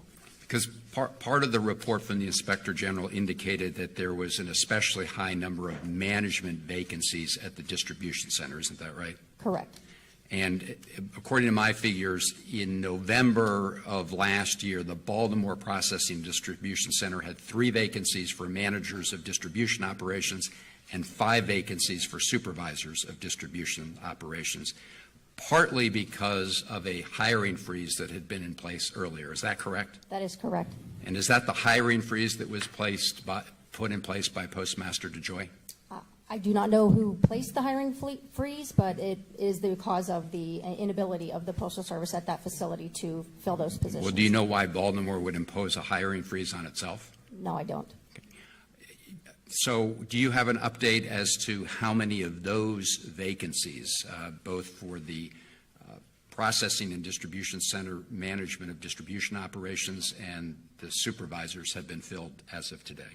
I don't have actual numbers, but I do know that the Postal Service is making progress in filling those vacancies, and we will keep that recommendation open until we have full support from the Postal Service that they have filled all vacancies in the Baltimore PNDC. If you could get back to us, if we look into that particular question, because we have these 2 different components of mail delivery, and I think we're trying to get to the bottom of where the problems are, and there may be problems in both. If I could just very briefly, Mr. Chairman, ask Mr. Gilbert about the metrics the Inspector General suggested that you use in determining whether or not you need extra resources, extra help.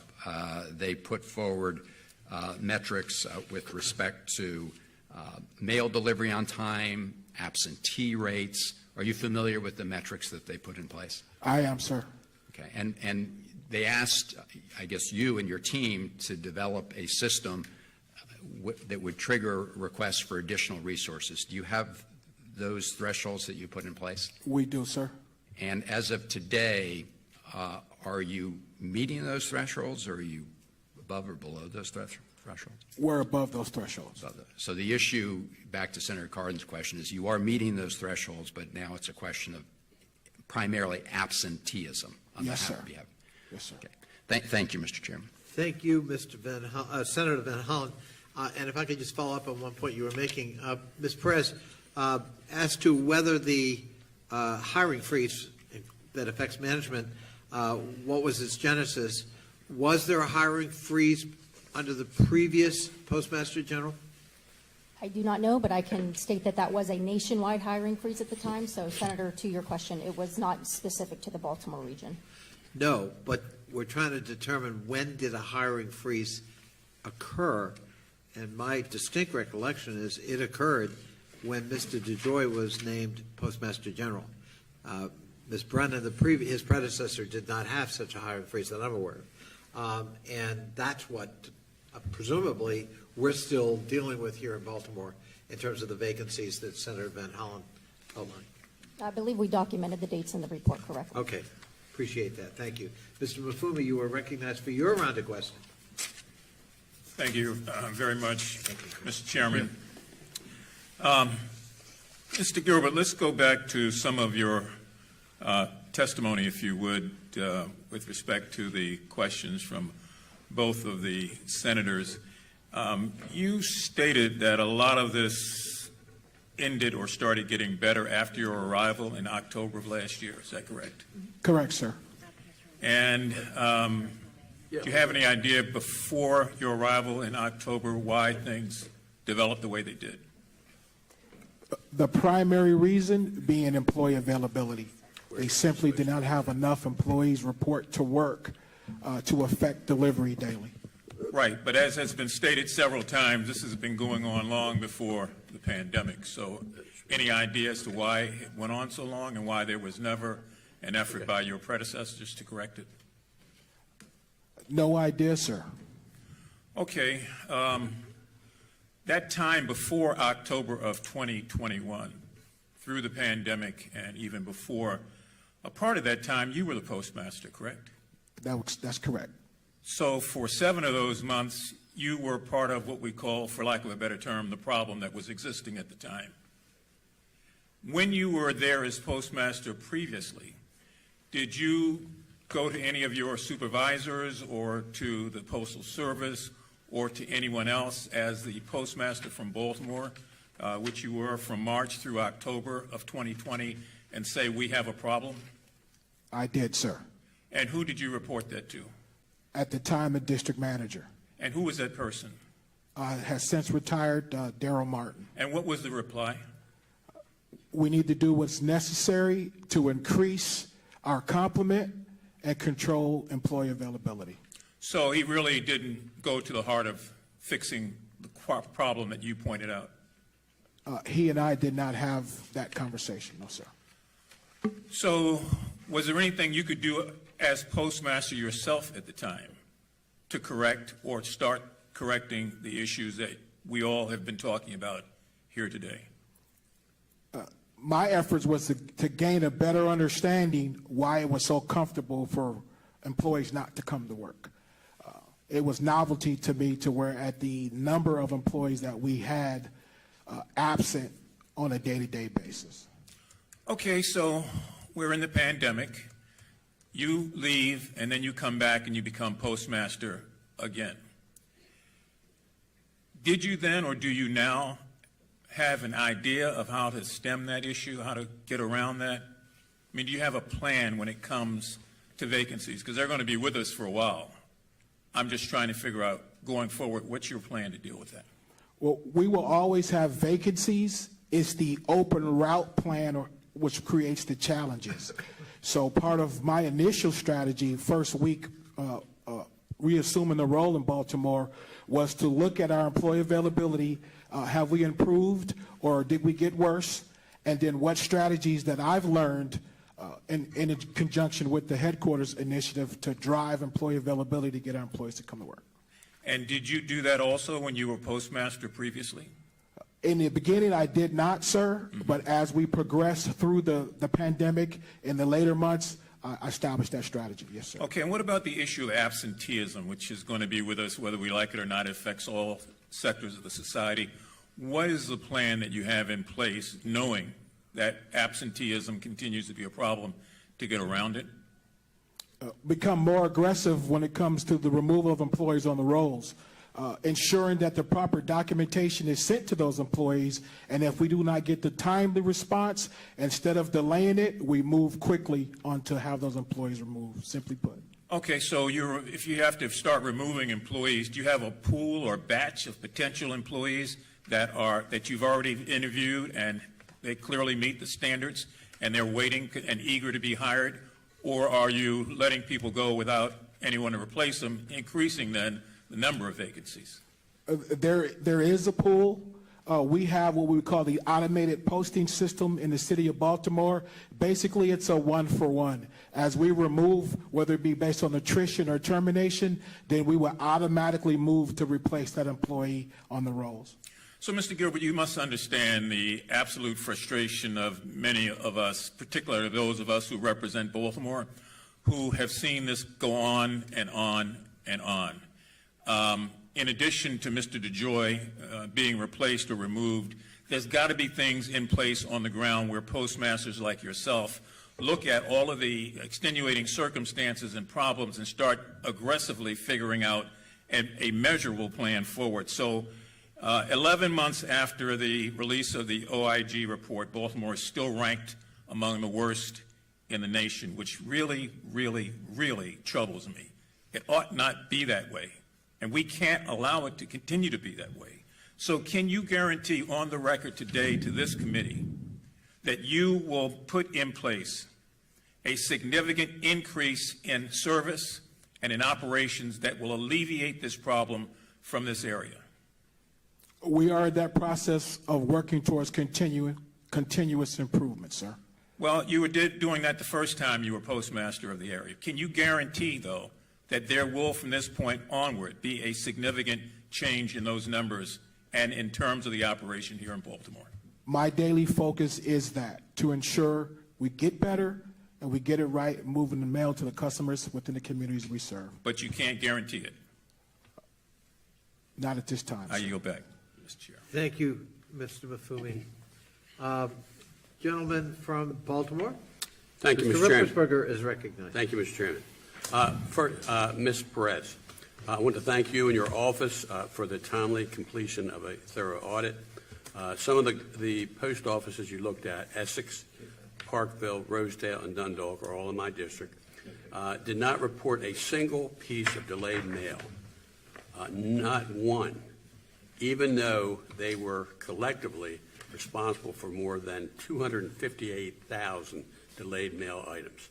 My question, when the post office fails to accurately scan mail pieces, how does this impact the ability of customers to reliably trace and receive letters and packages that they desperately need? Well, sir, thank you for your question. As you can imagine, without proper procedures implemented with regards to mail processes, that would leave a visibility issue not only within the Postal Service with regards to their ability to ensure that they're monitoring operations, but it would also leave a visibility issue with regards to constituents and their inability to track their, for example, mail packages throughout the process. Okay, thank you. Rashida Westmoreland, she's on the Zoom? Yes, Tarsha Westmoreland. Yes, thank you. Countless postal employees have stated they are overworked and exhausted at post offices, continue to remain understaffed. My office has heard from many postal workers about the culture inside post offices. I've heard employee fear retaliation if they file grievances or speak publicly about the culture in their post office. Reportedly, departments have been understaffed and they have been working more overtime hours than their contracts have allowed.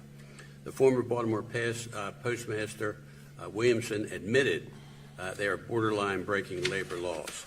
Now, we need to fully staff post offices and address these unacceptable management issues. Ms. Westmoreland, do you feel supervisors are properly trained, yes or no? No. All right. Are there enough employees to sort and deliver mail in a timely manner? No. Okay, thank you. Postmaster Gilbert, while the U.S. Postal Service is an independent agency and does not receive tax dollars, we are here to help. The Postal Service must increase transparency and ask for help when needed. Now, I know your background. I know you were here when we had a lot of these problems started, and now you're back again to manage.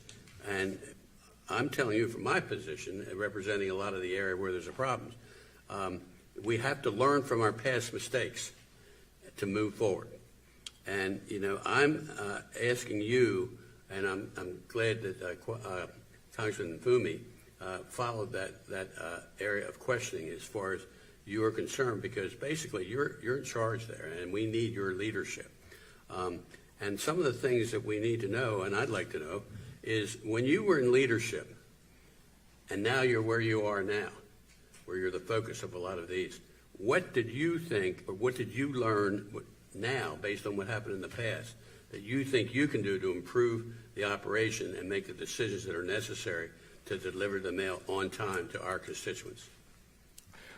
Part of it, sir, is the messaging to the employees I directly oversee to create the level of, make them uncomfortable with the thought of storing or warehousing mail. I have been driving the message that it's not okay to delay. And that was the primary fail point from a mail condition standpoint. Now, you had to know there were major problems that have discussed today when you were in charge.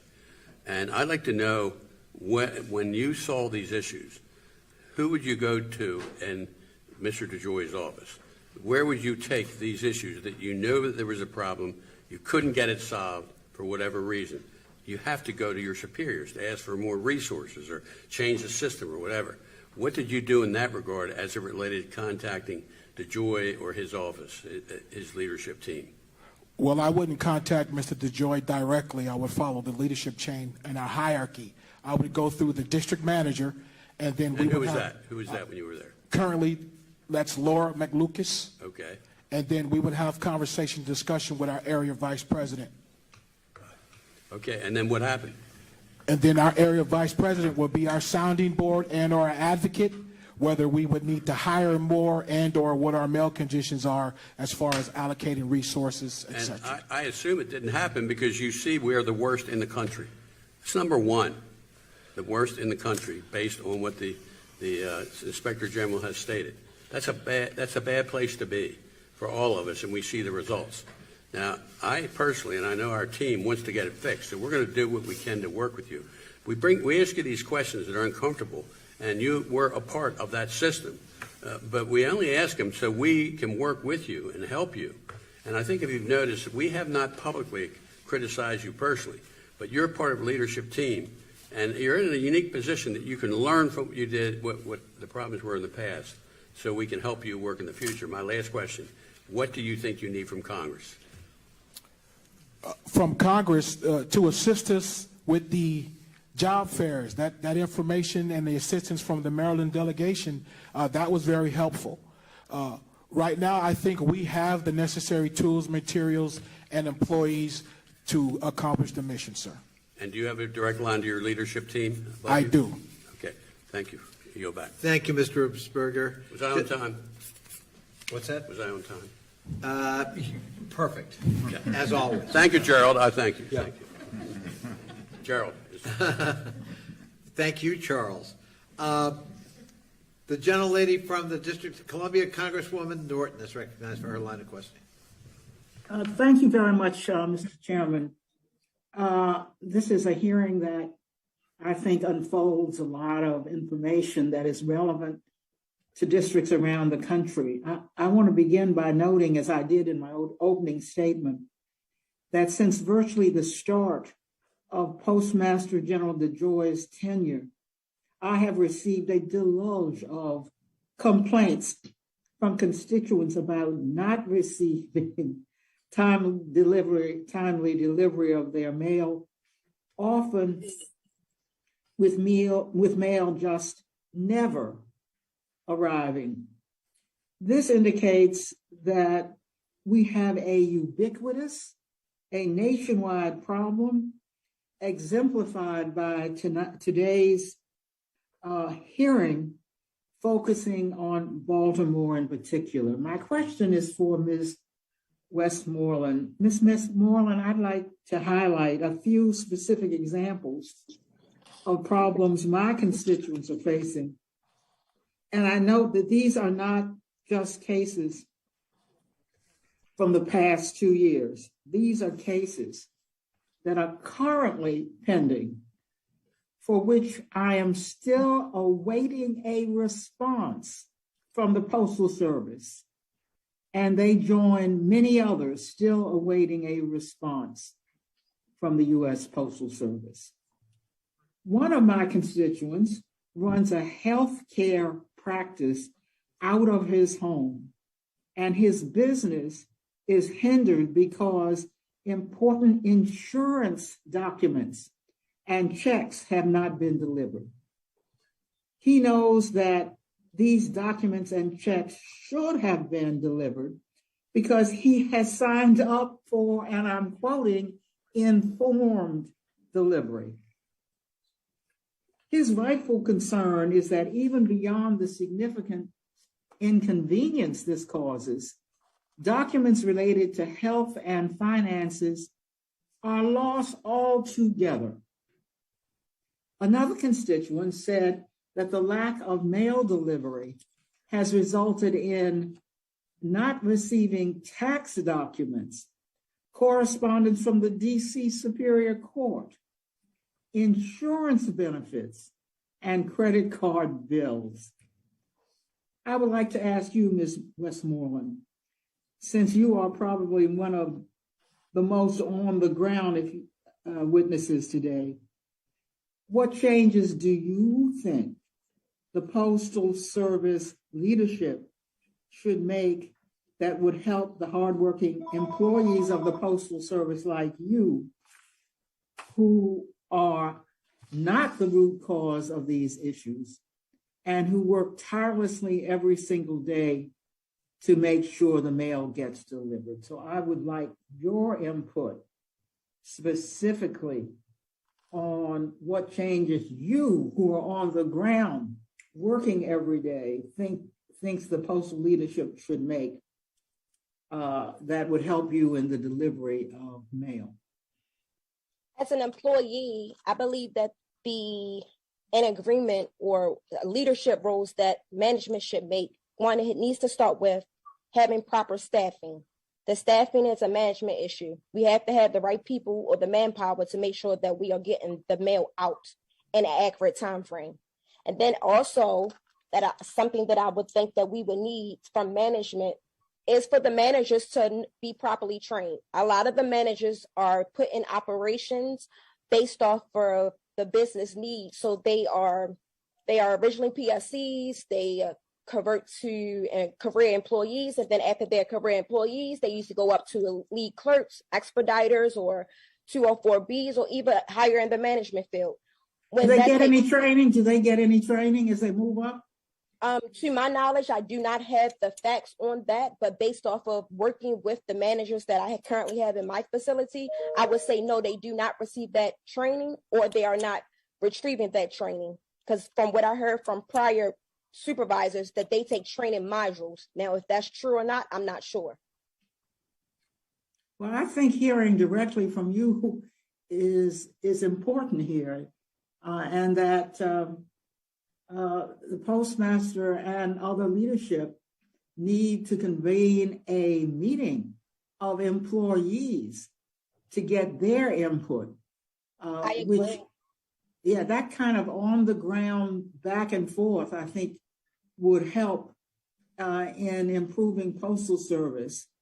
I want to close by reiterating that this situation is simply unacceptable, and that Postmaster General DeJoy should either resign or be removed. And Mr. Chairman, I yield back. I thank the gentlelady and thank her for her commitment. The gentleman from Chicago, Illinois, Mr. Davis, is recognized for his round of questioning. Well, thank you very much, Mr. Chairman, and let me thank our witnesses. And while I don't know a great deal about what would be happening in Baltimore, but I would like to ask Ms. Westmoreland, given all of the information that we continue to hear, there are some individuals who feel that the Postal Service has a mandate that is too heavy to lift. That is to provide first-class mail service to all of the individuals in the United States of America, no matter where they are and no matter where they live. And given that it must be self-sufficient in terms of living off the revenue that it generates, from your vantage point and from what you just kind of know and feel, and not that it's your job or responsibility to know that, do you feel that the resources that it has is enough to fulfill the mandate, which is tremendous? And that while we make improvements, while we do certain things with the workforce, while we improve the work and management relationships, while we do all of those things, do you think that's sufficient to get to the end line or to get across the goal post that we all seem to be saying we want to reach? I'm not sure. Can you elaborate more when you say mandate? What are you talking about exactly? Well, the mandate is to deliver mail to everybody in the United States of America who are listed as having an address. Okay. And yeah. Sorry to cut you off. So your question that you were asking me is, do I believe that we have enough resources for the mandation? No, I do not believe that we have the appropriate resources for the mandations for everyone to be able to get their mail in a timely manner. Thank you very much, because I share, and while that does not take any responsibility from the management of postal operations, I think it's something that we as a Congress also have to take a real hard look at and make some determinations in terms of, you can't get blood out of a turnip. I'm saying you cannot get blood out of a turnip. And so I think there are some real serious discussions that we have to have. And I certainly think that management of postal operations have to be as sufficient and as creative and as good as you can possibly be in using the resources that we have. But I do think serious change is needed. Mr. Chairman, I thank you again for the opportunity to simply participate in this very serious undertaking. And I thank you very much and yield back. Thank you, Mr. Davis, and thank you for your commitment. I know that you joined our committee in this Congress specifically to be able to address this issue of postal reform and postal delivery service. So thank you. And I do think you raise a very important point. You know, we've passed almost $6 trillion, trillion with a T, in COVID relief-related assistance and benefits, and except for a $10 billion line of credit that ultimately was turned into a grant, we provided zero assistance to the Postal Service. And while we're bailing out whole industries, we did not do it for the Postal Service, arguably the single most important lifeline during the pandemic for Americans. So there is some reckoning on the part of us in Congress that we've got to deal with, and I think you're quite correct, Mr. Davis, to point that out. The gentleman from Maryland, Mr. Sarbanes, who's been patiently waiting, is recognized. Mr. Sarbanes. Thanks very much, Mr. Chairman. Mr. Gilbert, I wanted to address some questions to you. Shortly after you stepped into your current role, you'll remember we had the chance to talk about some of the challenges and the longstanding staffing issues that the Postal Service faces in the Baltimore region. One of those has been hiring. You were very candid about that. especially given the limited capacity at the training academy. When we spoke before, you mentioned the opening of a second facility for training. I was hoping you could maybe give us an update on that process. And for starters, how has that gone? How's the process going with the second academy? Are you seeing improvements in your ability to quickly and efficiently train staff there? Yes, sir. As mentioned, we've had an increase to where with the single academy, we're only able to process or onboard 7 employees per week. Since the additional academy, we've increased from 7 to 32 per week. To include, we've added a second driver's training course, which has also helped expedite the onboarding process. I wanted to talk about the broader challenge of recruitment in Baltimore for employees. And Congressman Mfume talked to you about the pool that's kind of there to fill positions once you can actually process those vacancies in a proper way. But my sense from talking to you before and just kind of keeping my radar up is that getting employees into that pool in a way that actually can sustain the workforce in the Baltimore area is a huge ongoing challenge. And I'd like you to speak a little bit more to that. First of all, do you have a sense in the various categories of the Postal Service in the Baltimore district what the average tenure looks like for an employee in those categories and how that compares to, say, 10 years ago, 20 years ago, 5 years ago? Give me some kind of frame of reference for that. Well, in my 26 years in the Postal Service, with many of those years being in management, it was almost novelty to see a career employee with 20-plus years resign from the United States Postal Service. I have seen that here in Baltimore City due to workload conditions, et cetera, or personal situations.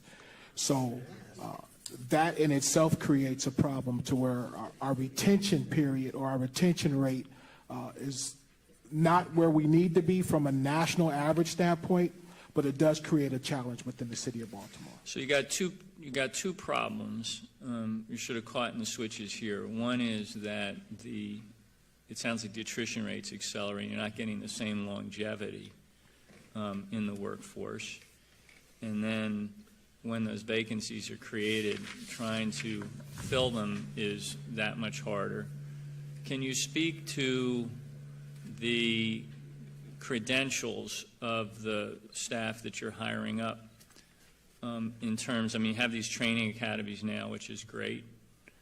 Do you feel that the ability to get the new workforce trained up in a way that will keep them in those positions is where it needs to be? And just talk again more broadly. I'd just like to hear your candid assessment of how hard or easy it is to find a good postal employee out there in the pool, bring them into the Postal Service, and then have some confidence that once trained, they're going to stay. And as part of that answer, maybe tell me a little bit about the attrition rate just within the newly recruited pool. If you're getting 100 new people in, let's just use that as an example. If I came back a year later or 2 years later, would I see 90 of those employees, or would I see 50, or would I see 25? Give me a sense of that. Well, I think current environment, we can probably see about 80% of those employees. As mentioned, sir, carrying mail is not easy. So many folks are onboarded, and then when they physically get out there to perform the task, it's not something that they thought it would be. On an average, I receive 10 to 12 resignations from non-career or pre-career employees a week.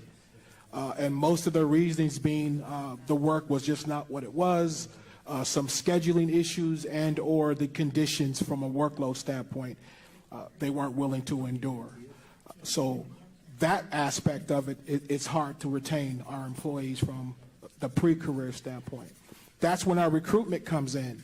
We have a one-on-one process to where we call these employees prior to accepting their resignation and say, what can we do to keep you? And then what is it going to take to retain you once you come back? Some of the answers or responses are not obtainable, and then they choose to separate from the organization. So not so much as an attrition, but our employee turnover rate is a little bit out of our control. Thank you, Mr. Chairman. I know my time has expired, but I think the staffing issue is a huge challenge, particularly here in the Baltimore area. It's not unlike first and second year teachers, just holding on to them and figuring out all the different strategies to make sure that they don't leave after all the hard work to get them onboarded. Thank you. Great point. Thank you so much, Mr. Sarbanes. Gentleman from Maryland, Mr. Raskin, is recognized for his question. Thank you, Mr. Chairman. The tax season is underway, and so the problem of misdelivery is very much on the mind of my constituents as people are waiting for important financial documents to arrive by mail. One of my constituents has been missing a letter from the Maryland Department of Labor, a W-2 form, and an important bank document. And many of their neighbors are also experiencing the same thing with missing mail. I've got constituents who are reporting that they're getting up to 3 or 4 misdeliveries a week. It comes to the right street, but the wrong number, or the right number, but the wrong street. And I also have constituents who tell me that they have asked for mail to be held or forwarded, but it continues to pile up on their front porch or in their mailbox. So when my office gets requests for help with Postal Service issues, my caseworkers contact the Postal Inspector team to launch an investigation, and we're provided a written response from the Postal Service, which is usually pretty generic with promises of improvement in the future. Ms. Westmoreland, does your leadership incorporate customer complaints and issues reported to the Postal Inspector team into the trainings that are provided to your mail processing clerks? I don't have that answer.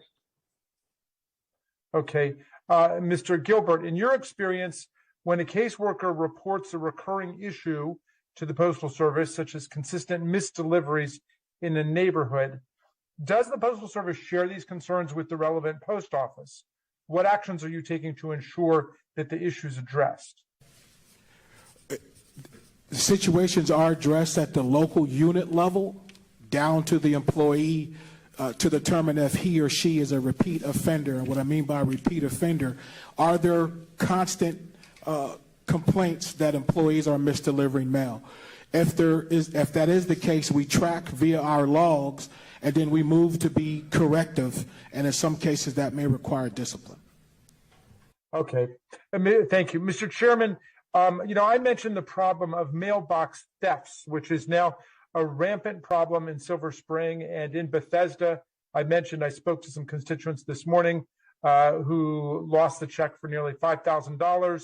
One in Silver Spring put a check for $10,000 in the mail to a relative, and when it was deposited, they contacted their family member to confirm it had been cashed, and to their astonishment, the family member had never gotten it. It had been deposited by a total stranger and forged with their name. Thankfully, the constituent's bank was able to mark it as a counterfeit, and the $10,000 was restored. But this is going on in a lot of different cases. I'm wondering, Mr. Gilbert, in your experience, when the Postal Service is alerted that a mailbox may have been compromised by people either fishing in or removing the bottom, which I've heard about, what steps are you taking to secure the mailbox and to replace the lock, or perhaps to monitor it? In many cases, when we talk about the blue collection boxes on the street that have been tampered with, and or an individual mailbox, we review to see if the box can be modified. Can the box be modified to ensure that once mail is deposited, that it can only be removed once we access via the key? So we do go through that process and review when escalated to us. Okay. In a number of the cases that I've heard about, there are actually a lot of good Samaritans, active citizens who have gotten involved. If they either learn of a theft ring, they're willing to come forward and talk about it, or if they see something, they're willing to talk about it. And Ms. Perez, has the OIG looked at this whole issue of mailbox theft, and what recommendations can you make to the Postal Service? I consider this a really serious problem, and we need to crack down on this basic threat to the integrity of the mail system. So yes, sir. Any theft allegations that we would receive, we take very seriously. We, at the OIG, we investigate employee misconduct or theft. So with regards to external thefts, for example, with the blue mailboxes, that would be the responsibility and jurisdiction of the Postal Inspection Service. I see, but you're saying some of the thefts that you have discovered have been internal to the Postal Service? Correct. If we receive allegations of employee mail theft, we would be responsible for looking into those. And then just tell us quickly, if you would, what happens in a case like that? Our Office of Investigations would investigate thoroughly, and they would then in turn make recommendations to the Postal Service with regards to what they found, and then the Postal Service would take action. And that's a crime, so they would be presumably investigated and charged? Correct, if there would be the willingness of, for example, an assistant U.S. attorney to take on a case. Okay, well, I thank you for your attention to that, Mr. Chairman. Thank you for your indulgence. Thank you so much, Mr. Raskin. And before I call on Ms. Brown, the gentlelady from Cleveland, Mr. Metzger, I think you wanted to make an intervention.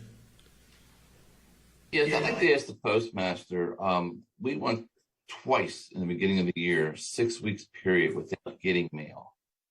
And I stated earlier, we get 160 water bills a month. So that's equivalent of 480 bills over that time period.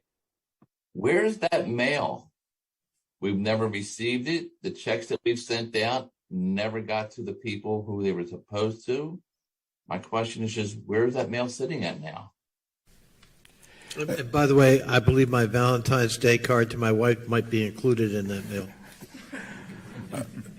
I can tell you, Mr. Metzger, that when there is a situation to where we have mail conditions to where mail is not delivered, it typically is staged at the carrier's workstation or within the local delivery unit.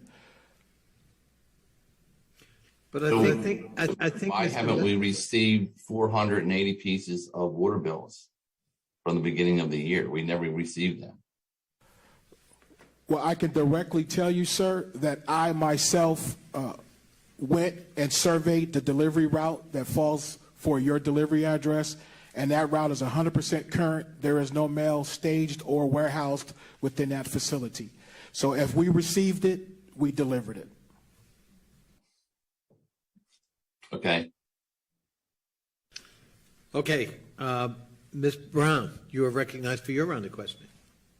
Thank you, Chairman Connolly, and thank you for holding this hearing, and thank you to all the witnesses for joining us today. First, I would like to thank our Postal Service workers. Through rain, sleet, hail, snow, and even a pandemic, U.S. Postal works around the clock to serve every address in America. Unfortunately, in recent days, I have heard from many of my constituents who are experiencing some of the same issues that have been discussed today around delivery delays. Mail may be delivered once or twice a week, and sometimes even every other week. My office has sent an inquiry to the Postal Service with specific questions about its service performance in Northeast Ohio, and I look forward to a response so we can work to resolve the issues in an expeditious fashion. It is evident that mail delivery issues extend far beyond Baltimore, and we must work to ensure mail delivery improves before the American people lose total confidence in the Postal Service. So my question is, the 2020 OIG report examining Postmaster Deloy's operation changes identified they resulted in significant negative service impacts across the country. Even the Postal Regulatory Commission issued an advisory opinion stating that the plan to change service standards lacked supporting evidence. Because of Mr. Deloy's failure to engage critical stakeholders, including Congress, the Postal Regulatory Commission unions and postal customers, the American people, are left waiting to receive important packages for weeks on end. This is clearly unacceptable. Ms. Perez, what are your plans to examine Mr. Deloy's reason for implementing sweeping operational changes. So with regards to sweeping operational changes, for example, initiatives that they've rolled out in their Delivering for America plan, we not only have ongoing audits, for example, looking at the metrics and how they'll measure success of that plan, but and also looking at impacts to mail delivery. We will also continue to look at separate initiatives that the Delivering for America plan will roll out, as well as the $40 billion in investments that are instituted in that plan. So we will have much ongoing work in those areas. Thank you so much. Mr. Gilbert, service performance results for the Baltimore area are several percentage points lower than service performance across the rest of the nation. So past, present, and future, what factors contribute to the lower results? I know we talked about absenteeism. Present, what progress has been made in the past year to improve that performance? And in the future, what can you do about effective strategies, training strategies that can be used to improve mail delivery? Well, same period last year from quarter to quarter, quarter one of 2020 to quarter one of 2022, we've had a 30% increase in our service performance. Not where we need to be, but that is the information that we're sharing with their employees, that we're getting better in the process, but we're still missing the mark as far as our service scores are concerned. That being said, our daily overview of our performance, whether it be previous day or previous week, is part of our cadence. So we share our results with our employees with our eye on the prize being the target to provide the service to the customers. Thank you so much. And last but not least, Ms. Westmoreland, can you just speak a little bit about how the lack of staffing and training at your facility affects the long-term health of the post office? I'm sorry, can you repeat that? Yes, how does the lack of staffing and training at your facility affect the long-term health of the post office? The long-term training and staffing affects us at the post office as an employee. I will refer to that back to a training issue and a staffing issue. A lot of the managerial that we have do not know how to properly do their job. So when it comes to delegation or it comes to educating someone about their bidded operation or even the operation that they're currently working in, we don't have management that can give the proper expertise in that section. So it makes it hard to get the job completed. All right, thank you very much. Mr. Chairman, I yield back. Thank you, Ms. Verona. Thank you for being such a diligent member and newest member of our subcommittee. Mr. Trone, you are batter up, and then it's only me after you. Mr. Chairman, thank you for putting me on the list today and as part of Team Maryland. Let's first question to Mr. Gilbert. As I mentioned in my opening statement, much of Western Maryland does not have reliable internet connectivity due to lack of broadband. So we rely heavily on postal service for bank notices, tax returns, paychecks even. Ever since the Cumberland sorting facility, Cumberland, Maryland, was closed several years ago, our mail is routed to Baltimore to be processed before it can be delivered, resulting in lengthy delays. In fact, my caseworkers up in Cumberland, when they have mail for Western Maryland, don't mail it there. They mail it in Gaithersburg, because when it goes in Gaithersburg, it gets to Western Maryland faster than it would if it started there. So our question is, proximity to Baltimore should not really be the determining factor as whether mail is delivered on time or not. So what steps can be taken, Mr. Gilbert, to prioritize postal deliveries to places like Cumberland so Western Marylanders are not put at a disadvantage because of their geography?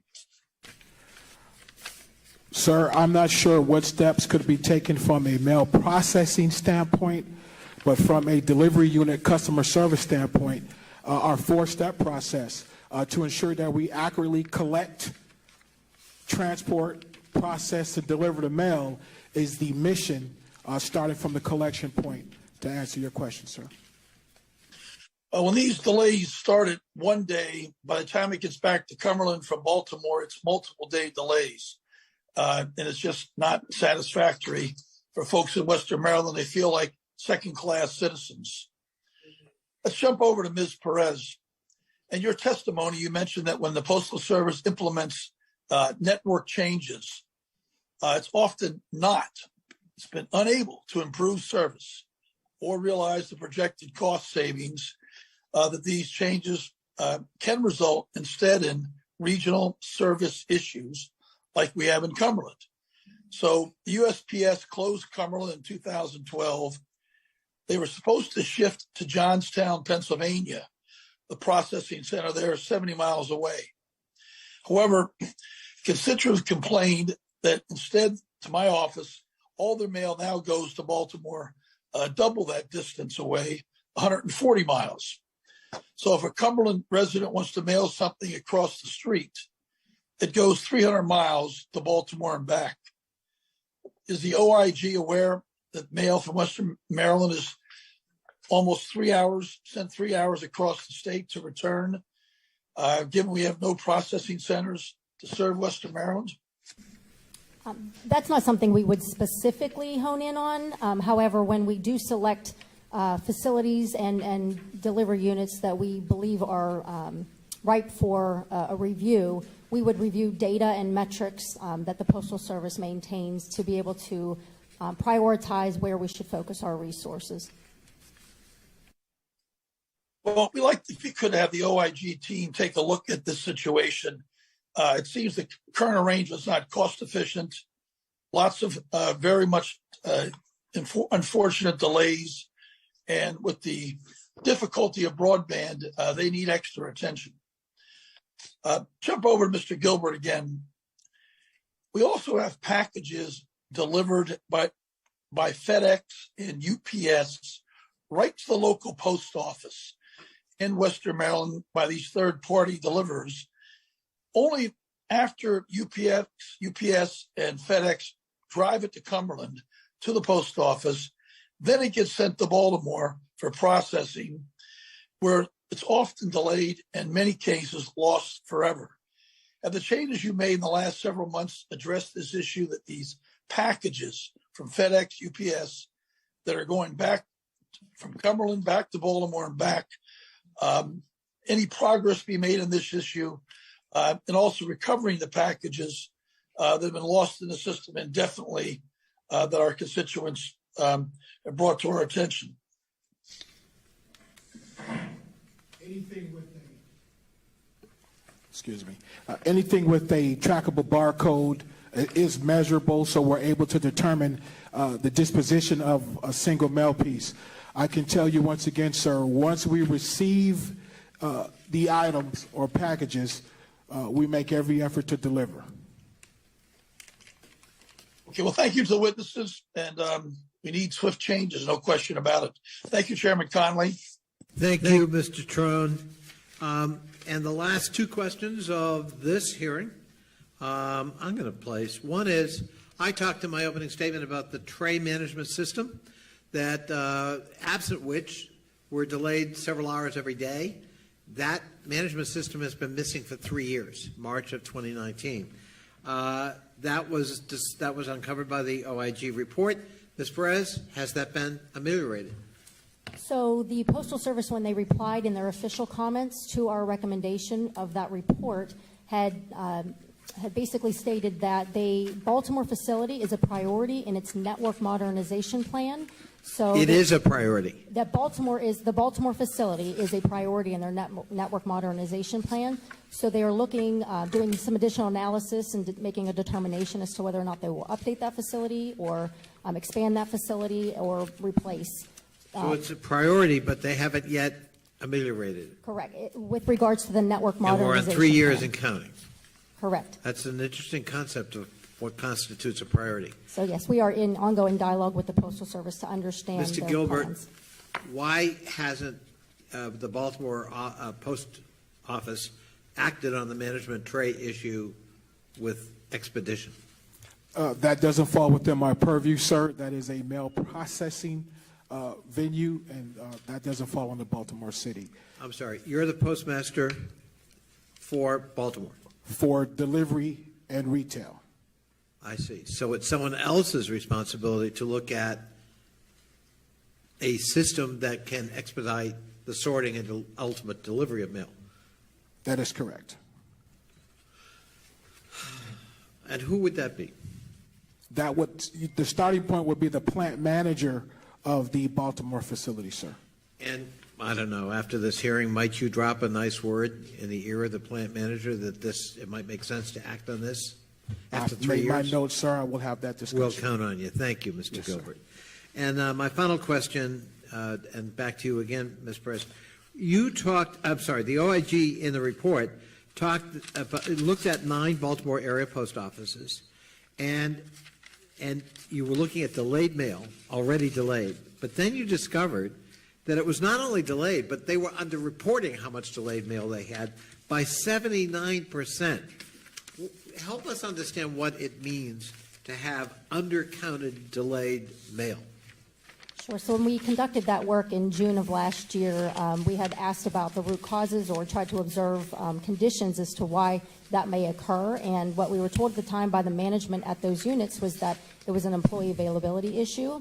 But as we continued to dig a little further, there were also issues, as Mr. Gilbert has stated, with regards to hiring, retention, training, as well as being able to track metrics to understand when they are having issues with regards to executing all duties at those delivery units. Okay.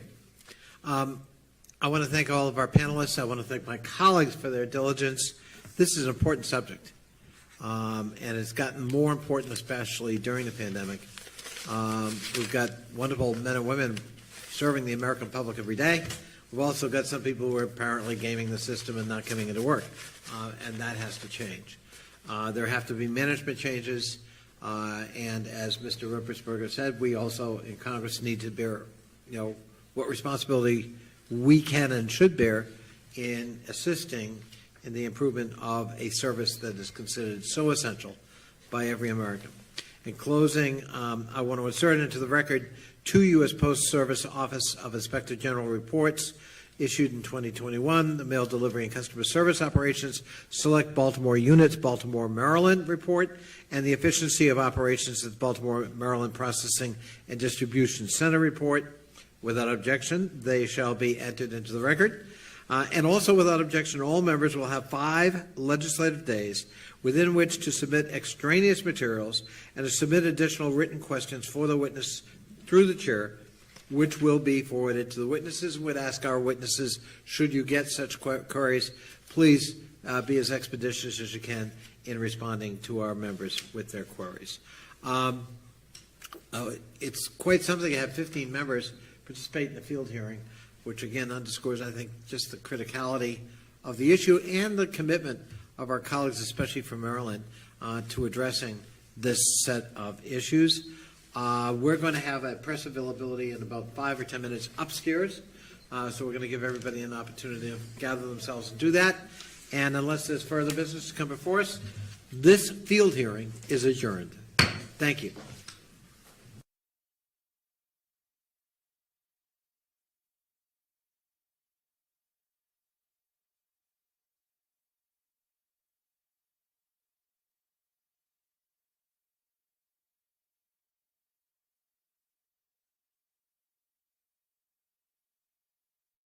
At one point recently, 91% of Americans have a favorable view of the Postal Service, making it the most beloved and popular federal agency. During the coronavirus pandemic, the Postal Service's value has proven greater than ever, and that's evident to every American. A June 2020 Harris poll found that the Postal Service ranked as the single most essential company to Americans during the pandemic, outranking companies that manufacture PPE and sanitizers. According to a recent Inspector General report, however, the Postal Service is not meeting the needs of every customer. In fact, the Postal Service Office of Inspector General found that the Postal Service only met service performance targets for 3 of 33 products it looked at in fiscal year 2020. Why are service performance targets important? Well, the Inspector General said missing delivery goals could result in late fees and even a drop in credit ratings for customers, as well as a disruption in cash flow for businesses. In other words, it can disrupt the economy.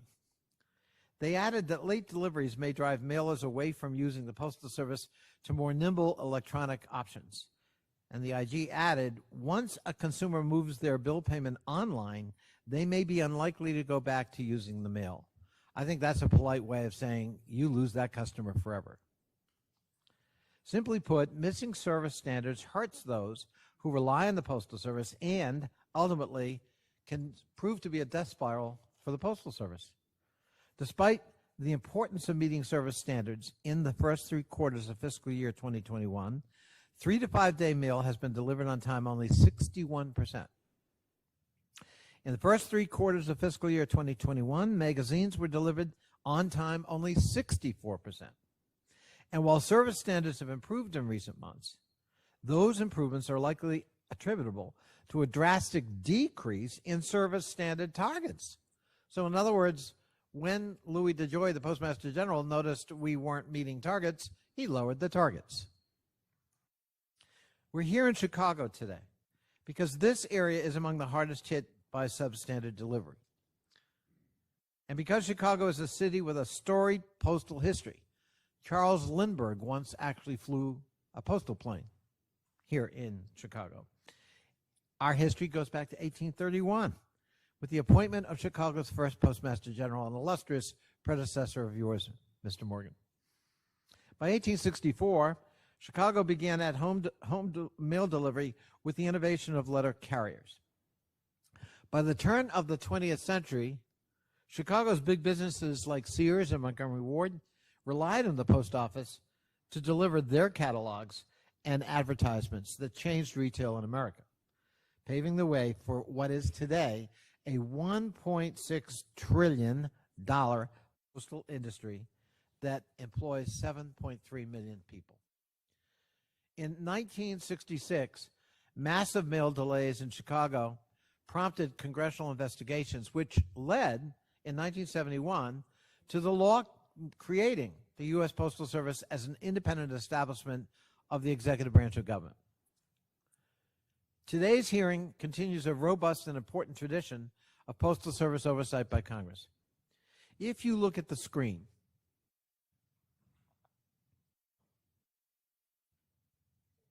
and hopefully see something other than me. There we go. This tells you a lot of what we need to know. We need to know why in Chicago on-time delivery rates dropped 7.8% during the 3rd quarter when compared to last year's delivery rates. And this calculation does not factor in the Postal Service's reduced delivery standards. In the slide on the screen, you can see that COVID-19 was declared a public health emergency in late January 2020, but service standards did not start to plummet until July. So the idea that, well, this is all due to the pandemic is not borne out by the fact that from January through July, that is not what happened. And arguably that was the worst of the pandemic because we were in strict lockdowns. There were strict regulations, strict measures being employed to try to keep people safe. We didn't have vaccines, and yet delivery did pretty well until July. As the slide also shows, these massive drops in service in Chicago are substantial and place the city well below the national on-time average, but they're not the worst in the nation. Baltimore has the largest reduction in service standards in the country, and you can see that with that very bottom line.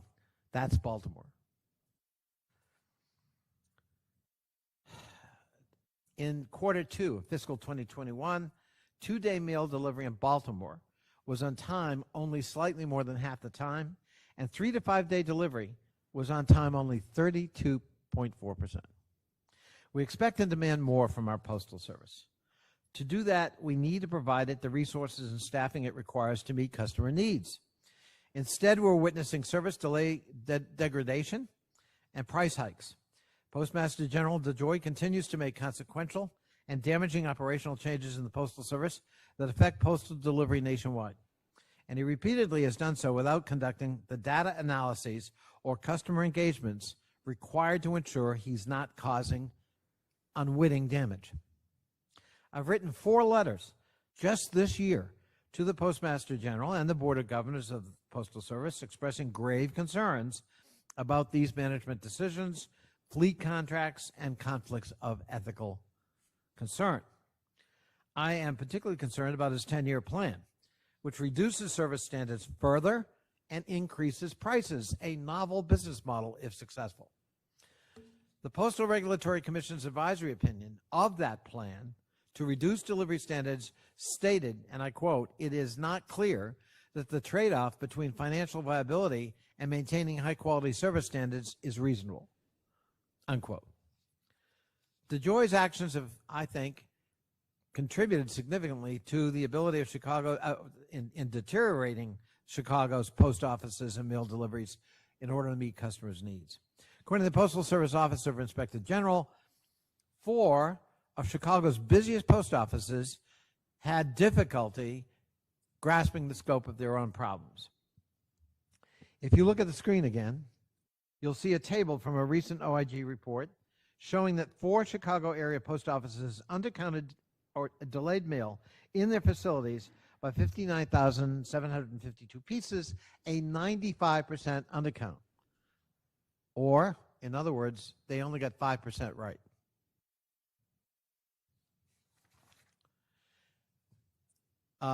And on the next slide, you can see that these same post offices underreported non-delivered mail by a 98% rate of underreporting.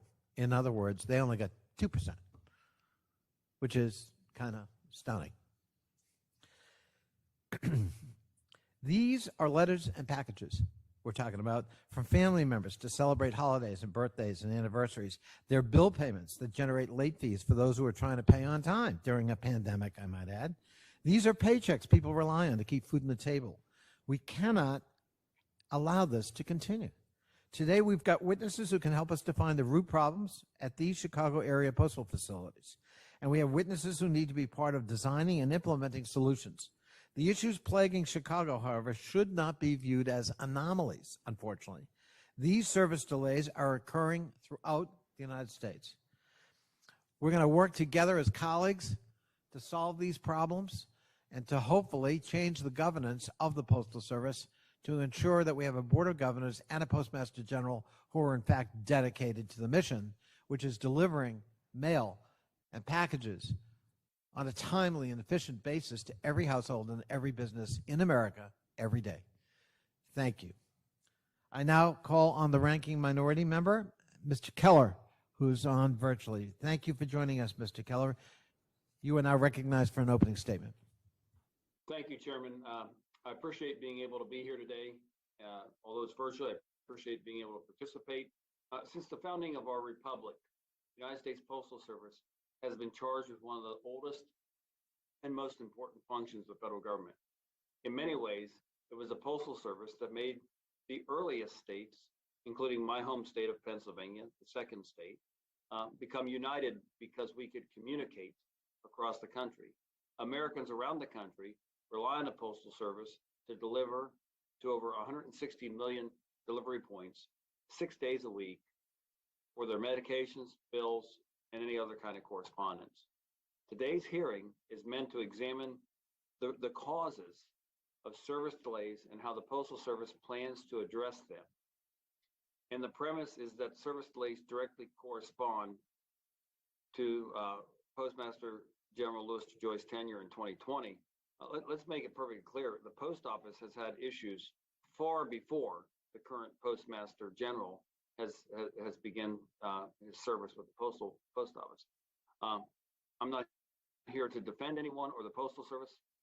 I think there are a lot of things that need to be improved at the Postal Service since it lost $9.2 billion last year.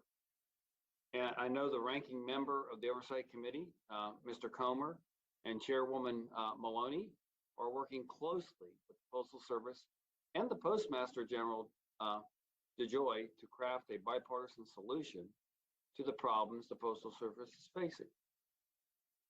However, we're having this hearing to supposedly examine the root causes of service delays at the Postal Service without actually having anyone from the Postal Service leadership explain what is being done. Republicans are focused on reforming the Postal Service, and I look forward to the suggestions that today's witnesses may have. As for the correlation between mail delays and Postmaster General DeJoy's tenure as Postmaster General, there's another thing that began in 2020, the COVID-19 pandemic. Canceled mail delivery flights, upwards of 14,000 UPS or United States Postal workers calling in sick with COVID symptoms, a surge in online shopping, and a fundamental shift in the economy all pushed the Postal Service infrastructure and network to the brink. Are we going to ignore the pandemic to pretend the shift in the Postal Service was just because of Postmaster DeJoy's things he tried? Are we trying to do this just to tie it to scoring political points? That approach lacks common sense. The problems that we've seen in the Postal Service, whether it's revenue or service, have been going on before that. When it comes down to tough tasks, even in tough years like 2020, like distributing 99% of election mail on time, the Postal Service has delivered. While conspiracy theories about moving mailboxes in the middle of the night or sabotaging a presidential election using the Postal Service were being pushed by members of Congress, the men and women of the Postal Service did their jobs, and they did it well. I hope this hearing will be a real conversation about the Postal Service and how they can best serve both rural regions like Pennsylvania's 12th Congressional District, as well as urban areas like Chicago. It's not the job of Congress to go to every city or town, experience a slowdown in mail, and do the Postal Service's job for them. The issues affecting Chicago mail are part of a larger, mostly systemic issues in the Postal Service. We can keep playing partisan games like demanding the Postmaster General or the Board of Governors be fired, but that isn't going to solve the problems facing people from Chicago, Pennsylvania, Illinois, or any other Americans. I'm encouraged to see the chair and the ranking member of the Oversight Committee working together with the Postmaster General to come up with real solutions to fix the Postal Service. And I hope this hearing today will contribute to that effort and not devolve into a blame game. Again, if we look at what has been going on with the Postal Service, it didn't just sort of happen overnight. They have been losing money for years. And we need to make sure that we get to real solutions that will benefit the people that work at the Postal Service and the American people that rely on it for timely delivering of services, of mail, medications, whatever anyone may choose to use the mail for. Thank you, and I yield back. Thank you, Mr. Keller, and thank you for your opening statement.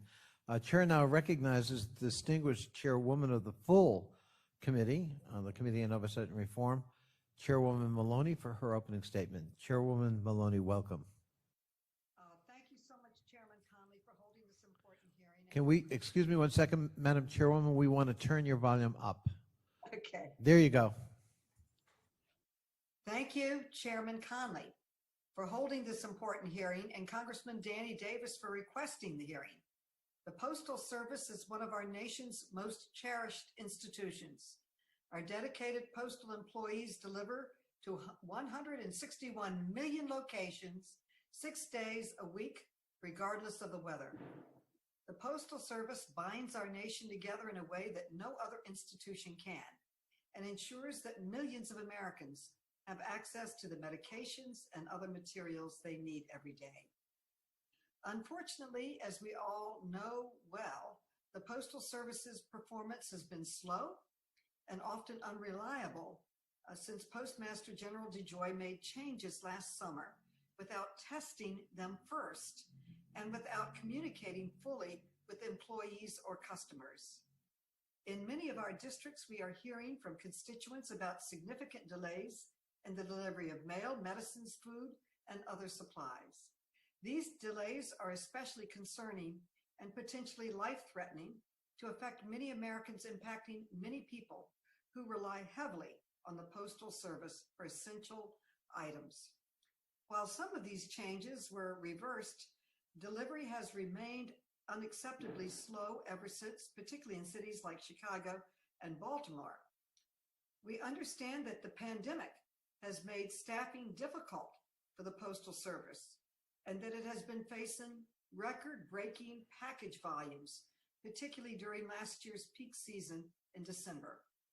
But these issues are not insurmountable, and the recent delays are unacceptable. In fact, it is the responsibility of the Postal Service and Postmaster General DeJoy in particular to find ways to overcome these difficulties and get mail delivered on time. To do this, it is critical that Postal Service leadership remember that it is not a private business, but a public service. We all want the Postal Service to be financially viable.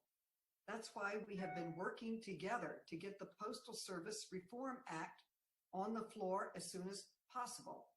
This bipartisan bill, authored by Democrats and Republicans, would put the Postal Service on a sustainable financial footing for years to come.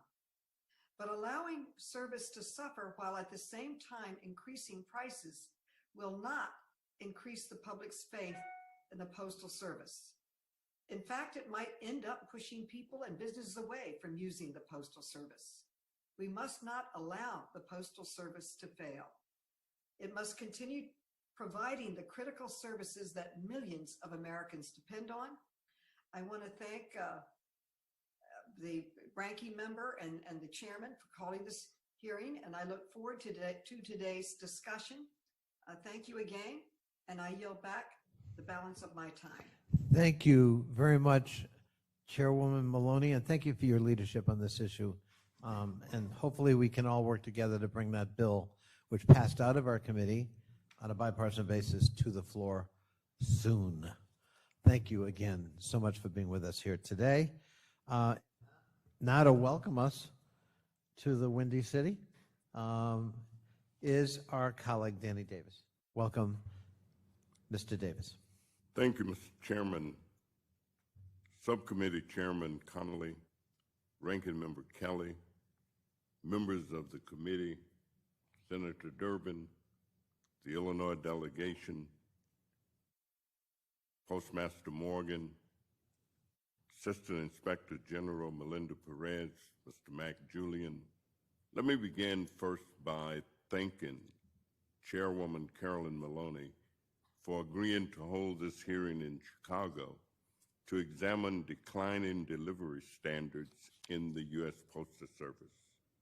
Representative Maloney has demonstrated tremendous leadership of the Oversight Committee, and it is indeed my pleasure to work with her.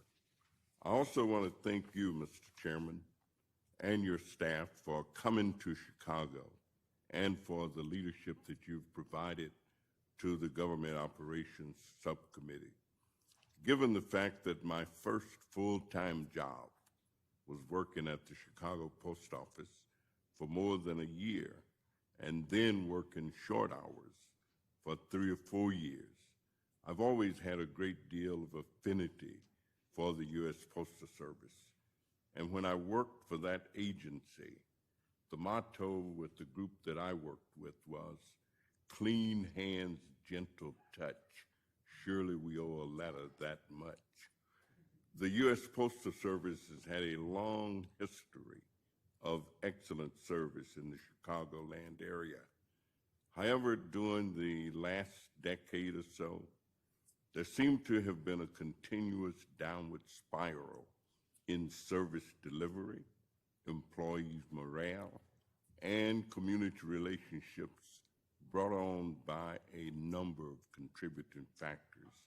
It is my hope that this hearing will put us back on track to restore the expectations of our public, who believe that when labor groups and management are working cooperatively together with mutually shared interests and concerns, that the best of services will be the result. So thank you, Mr. Chairman. and I yield back the balance of my time. Thank you so much, Mr. Davis. And it is now a great pleasure for us to welcome the distinguished senator from Illinois, Dick Durbin. Thank you very much, Chairman Connolly, and my special thanks to Danny Davis and Robin Kelly and all those responsible for this hearing. Mr. Chairman, it takes a pretty hot topic to bring a majority of the Illinois congressional delegation together. You've done it today. If you take a look at the numbers that have turned out here, it's an indication of what we are hearing in our offices and have heard for a long, long time. I asked my office, give me an example of someone who's contacted us about mail delivery. Well, they told me the story of June this year when we were contacted by Teamsters Local 786. They told my staff that they'd not received any mail since May 20th, weeks before, but that because of the failure of the Postal Service to provide service, their members fell out of status with their insurance due to delay or missing checks. Think of it. In the middle of a global pandemic, a critical group of frontline workers were at risk of losing their health coverage because mail didn't arrive. That is just inexcusable. So we think about the mail service, and I want to make it clear, I'm a champion of the Postal Service. I believe in them, not just because it's a constitutional authority and responsibility, but because they are good people doing good work, hard work on a regular basis. I think during the pandemic when I was down at our home in Springfield, Illinois, looking out the window for Greg to show up with the mail delivery, sometimes it was dark, 8 o'clock at night. There he was, never missed it, every single darn day. And there are people across America who count on that letter carrier and the postal workers who bring that mail to them. It's an important part of their life. It binds them together and all of us together as a nation. Last night, my wife and I were walking back from visiting our granddaughter near Northside, around the Belmont Avenue area. 7:30 at night, I see a cart in the middle of the sidewalk. It was a delivery cart for some letter carrier. 7 o'clock at night. And I wondered what was going on. I looked, he was inside and he was feeding the mail into the slots for the people who lived in that building. These folks are working hard and they're finding it hard to keep up with some of the demands. What's it all about? Well, some of it's about COVID. COVID changed America in a lot of different ways, and I'm sure it challenged the Postal Service in terms of the health of their workers and their availability. But COVID was an opportunity for us to rely more and more on the Postal Service, and we got to keep that in mind. We're also living in a changing marketplace. Emails over letters, parcels and packages now in greater volume. My letter carrier down in Springfield said, "Senator, can you believe that today I was delivering boxes of duct tape as part of my mail delivery?" But it's just part of what I do every single day. There are some other things that are part of this. Retirement requirements. We all know that as members of Congress. That's on us. The amount of money we ask of the Postal Service out of their operating expenses to prepare for future retirements. I think it's the highest in federal government. And the question is it realistic? Did we go too far? It's time for us to answer that question. And then there are management decisions, and they've been alluded to already. I'm not a business consultant, don't pretend to be. But if someone came to my business and said, I got an idea, I'm going to reduce the value of your product, I'm going to raise its price. You'd say to yourself, you think that's a winning combination? But that's what we hear about a future management plan. We're going to reduce or going to increase the time for delivery on items in the mail, and we're going to raise the cost of mail in the process. Those two things just don't work together. It seems to me we better think hard about that. So let me close by saying it's an honor to be with you. The turnout of the delegation tells you how important this issue is. We want to work with you and the leadership in the Postal Service to make it continue to be the best in the world. Thank you so much, Senator Durbin. And I'm reminded of the point you made about how personal the connection is between communities and their post office. When we were coming into this building, one of the gentlemen greeting us lives in Melrose Park. And he said he's lived there 60 years. He's had 3 postal delivery men, all men in this case, in those 60 years, 3. And the neighborhood has adopted every one of them. They're sick, they get well cards. It's their birthday, they get, and I mean, they're part of the community. And what other business can really point to that kind of relationship? So great point. Thank you so much, Senator. Great to have you here today. Our next, we recognize another former employee of the Postal Service who's now a member of Congress, Brenda Lawrence. Brenda, you with us? Yes, I am. I'm right here. We're so glad to have you. You've got your 2 minutes. Thank you. I want to thank you, Chairman Conley, for hosting this event, and to also Chairwoman Maloney. As the only member of Congress who worked an entire career in the United States Postal Service, I continue to be alarmed by efforts taken to undermine the service element of this great institution. Serving as a letter carrier, serving as a person who sorted mail, serving as a supervisor, serving on management leadership, doing audits of service. We took pride in every single day, every piece of mail leaving that building. And as a supervisor, as a manager, I had uniquely the responsibility and the pride of providing this service to America. But as part of Postmaster General's 10-year plan, we are seeing that he wants to lower the standards of delivery, which will transform who we are as a postal service. Last month, I led a letter with senior members of the committee requesting additional information. Why did I need additional information? Because where does lowering standards increase the productivity or the budget or the bottom line of the Postal Service? Where is it that there is a unyielding reason during COVID and everything else we went through to lower or dummy down our ability and to strike, to me, at the pride of postal workers to get the job done? We are there because of the Constitution. We are there because we are of service to the people of the United States. By undermining the agency's mission to provide prompt and efficient services, it'll do little but to chip away at the bedrock of this community, this service. As the American people, they deserve better. And just like we just heard from the senator, the question was made earlier, we should not be interfering. I don't know about you, sir, but I have been inundated with calls and demands for action. Why is my mail late? Why are my prescription drugs, my checks that I rely on, small businesses, think about that, who are now being held hostage to service standards that make no sense because they are dependent upon the Postal Service. So the question is, if we don't stand up as members of Congress who have oversight, who's going to fight for the people? I want to thank the chairman for yielding, and I look forward to this hearing today. Thank you so much for joining us, and thank you for your leadership, Congresswoman Lawrence. We're always benefited from your experience in working in the Postal Service and understanding the nuts and bolts of the operations. Thank you so much. Chair now recognizes the distinguished gentleman from Illinois, Mr. Krishnamurthy. Thank you, Chair Connolly. Thank you, Chairwoman Maloney. And thank you, Danny Davis, Congressman Davis, for convening us here today.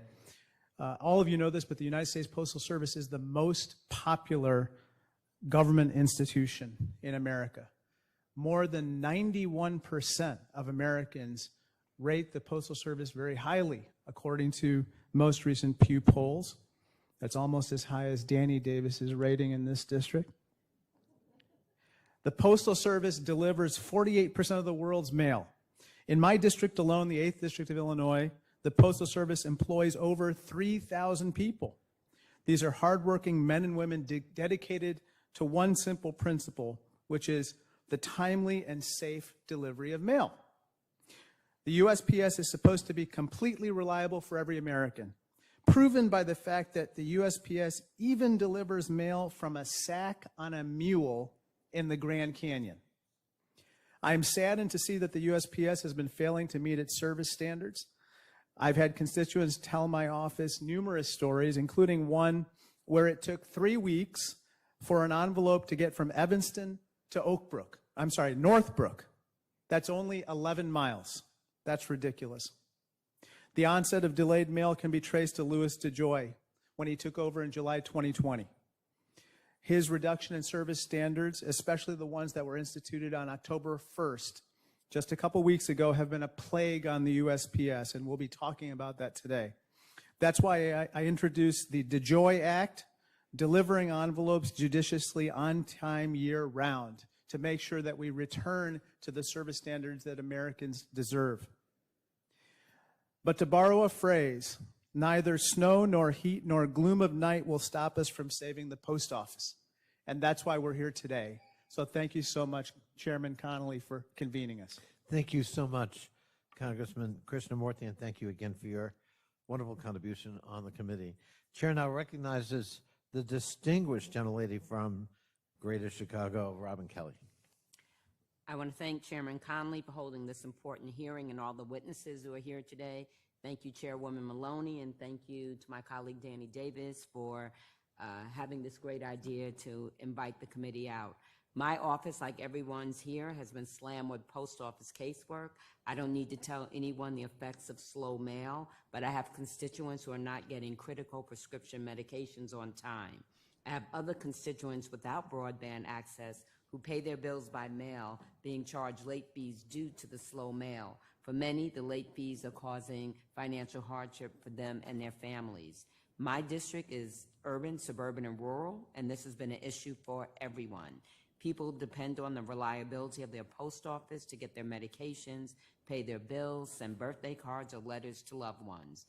Even though there have been problems leading up to the time of DeJoy, under the leadership of Postmaster DeJoy, first-class mail in my district has gone from an on-time delivery rate of 90.9% in Q2 of 2020 after the pandemic had shut everything down and before DeJoy was appointed, to a 69% on-time delivery rate according to the U.S. Postal Service. This is unacceptable. Almost 1 out of every 3 pieces of mail is not getting to my constituents on time.